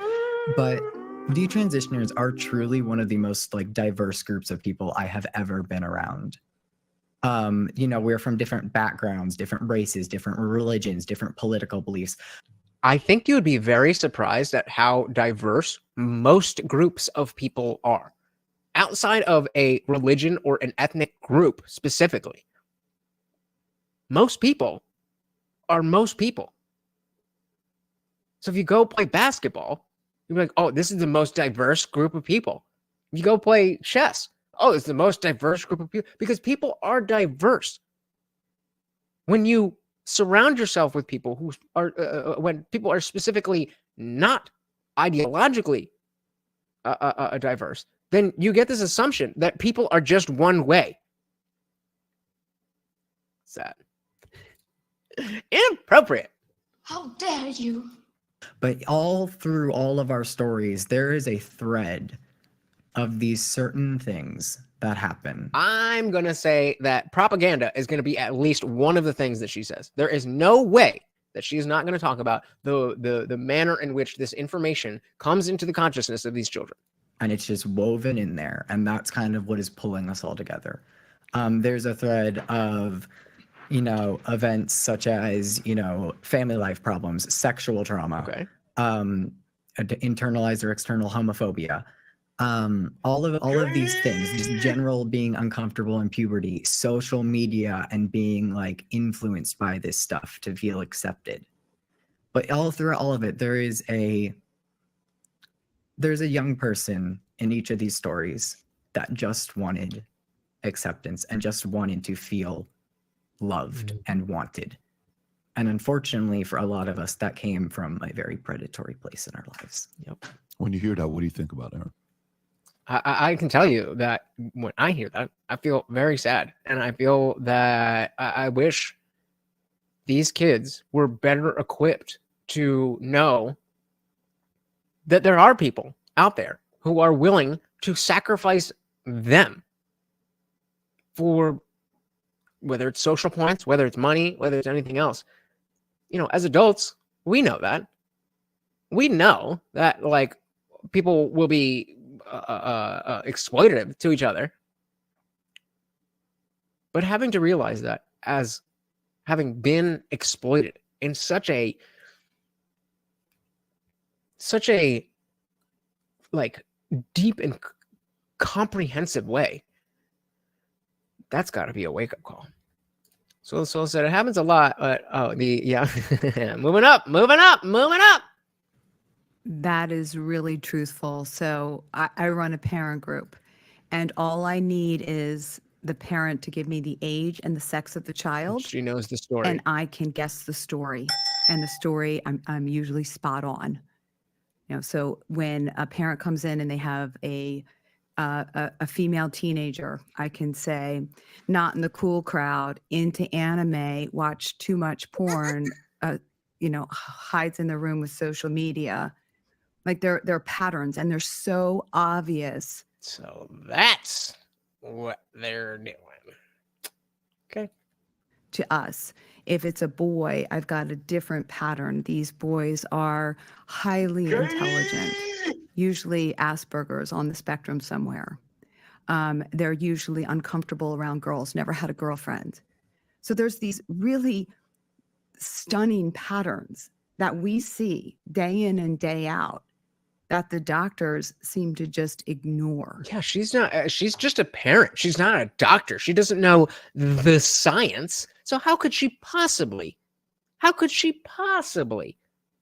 any understanding of this topic? Where's the article? Source? Where's your source? This is why you can't argue like that. Spot on, Spot on. So we see them. And Luka's right. It preys on the vulnerable kids. These are not the kids that are great at sports or in the popular group. Loser. These are the kids that are fringe and outliers and are looking for a tribe or are looking for love from both their friends and sometimes from their parents. And then they can opt into this stardom. I mean, when you are a quote unquote trans kid. Stardom is the right word. Because you comparatively, at least, you become a star. You are celebrated. You become the it person, even though the kids still shy away from you. So you'll see all right, which one of you changed your names? Boy who will become prom queen. Trust me, bro. Or homecoming queen. He's not invited to the after party. All right, so Sheev, if you're real, then you can. Why are you deleting messages then? See? Shady. This is what they do. So I'm just a dude sitting in my fucking living room trying to talk about issues, and this fucking cunt just comes in. I love you. Do you know what? Oh, what do we got here? Where is the copy link? I love you guys. This is why. All right, so let's see. Sheev Palpatine as a girl. In case we weren't sure, but Lonesome 21, scene 29, just a lonely 23-year-old trying to get by. Oh, and look at what the app is. I'm assuming this is, yeah, OnlyFans. Oh, wait. OnlyFans. Gotcha, bitch.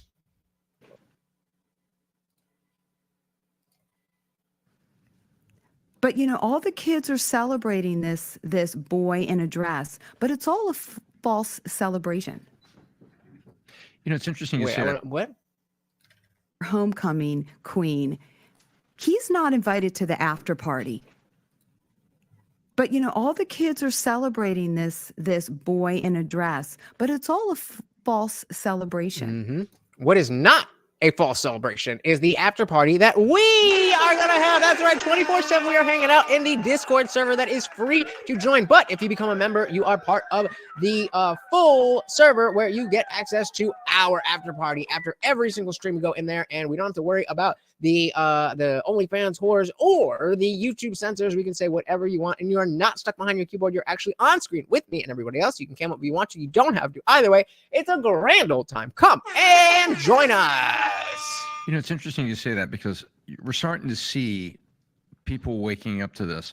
Bill Maher woke up, and Bill said that he was alarmed, and he did a little monologue on it, that he said Angelinos, which is people from Los Angeles, he says, I'm starting to see Angelinos at cocktail parties speaking with pride about having a kid that's transitioning, and they're like, oh, what drama, as if they're just talking casually about some topic, and well, I had to wait 5 hours for my daughter's hormones because she needs to be a girl because the doctor said she's gonna poof herself, and I just listened.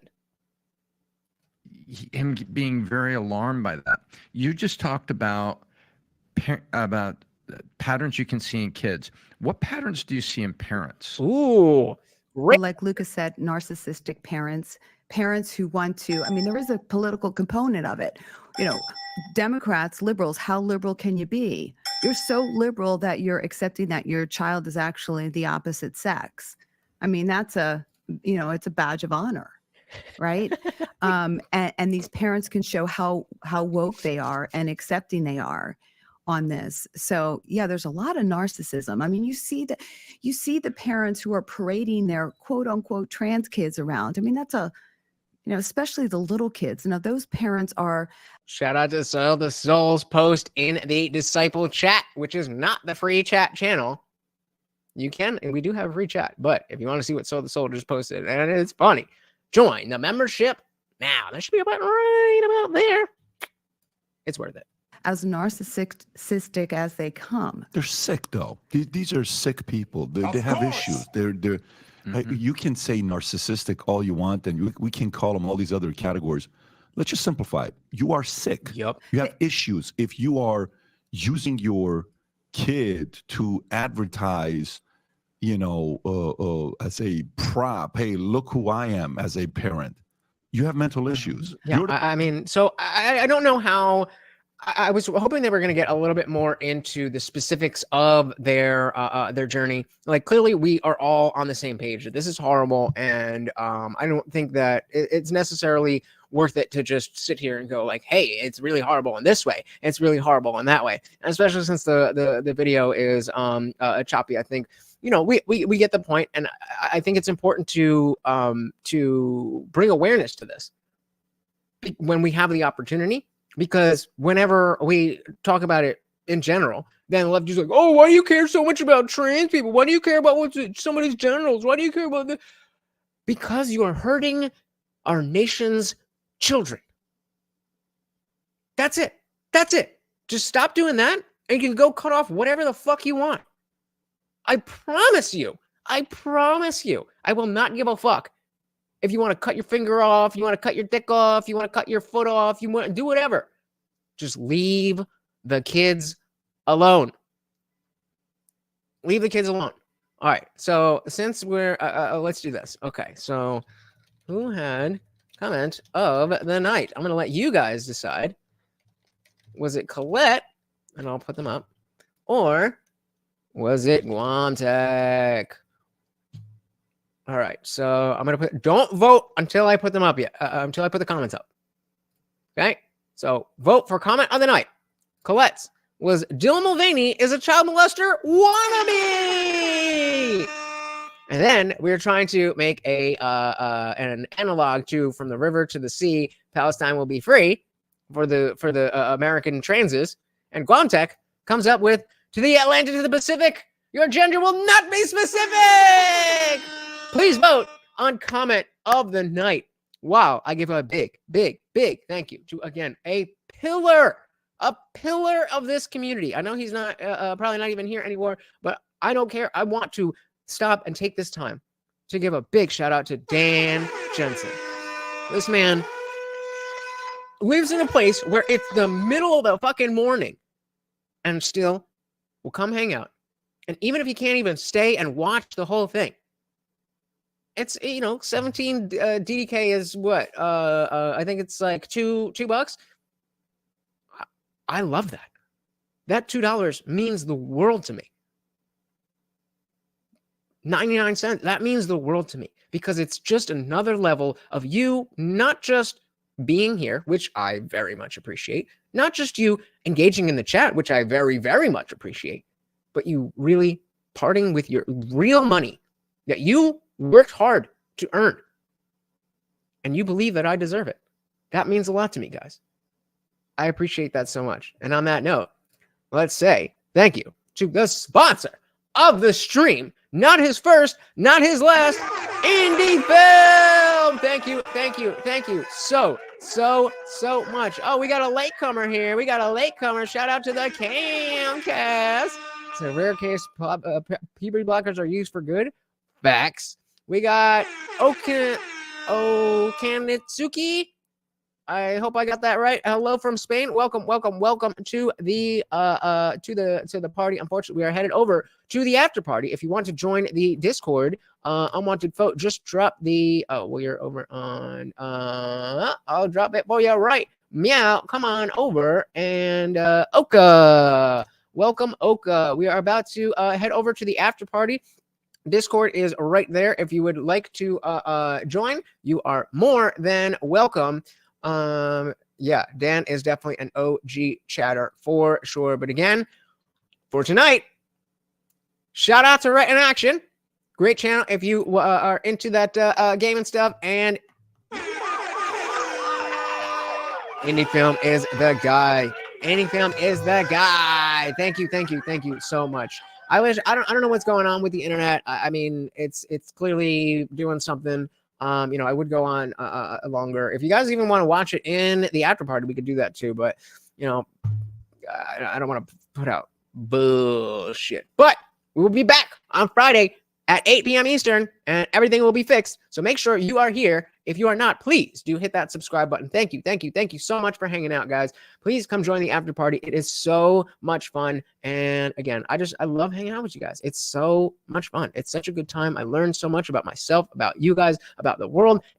It's made me a better person, and I want to keep that going. I want to bring more people to the club. Oh, so our who's got the comment of the night? Where is it? Let's say. All right, we've got 6 votes, and Guam Tech is winning. Oh, and he's pulling ahead a little bit further. Can anybody bring Colette back from the trail? I don't know. It's 2-1 at this point. Let's get one more vote. Who had the comment of the night? Was it Colette that said Dylan Mulvaney is a child molester wannabe, or was it Guam Tech that said in response to From the River to the Sea, Palestine will be free, the Atlantic to the Pacific, your gender will not be specific. All right, that ends up at Guam Tech. 71% of the vote. Congratulations and dilly dilly.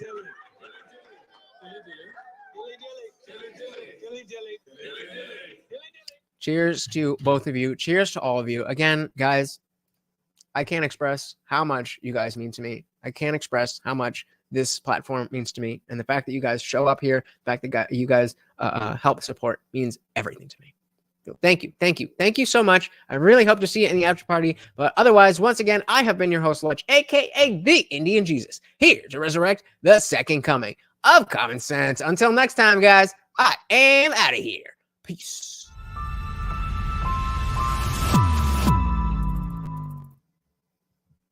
Oh, yeah. And check out this video if you haven't already.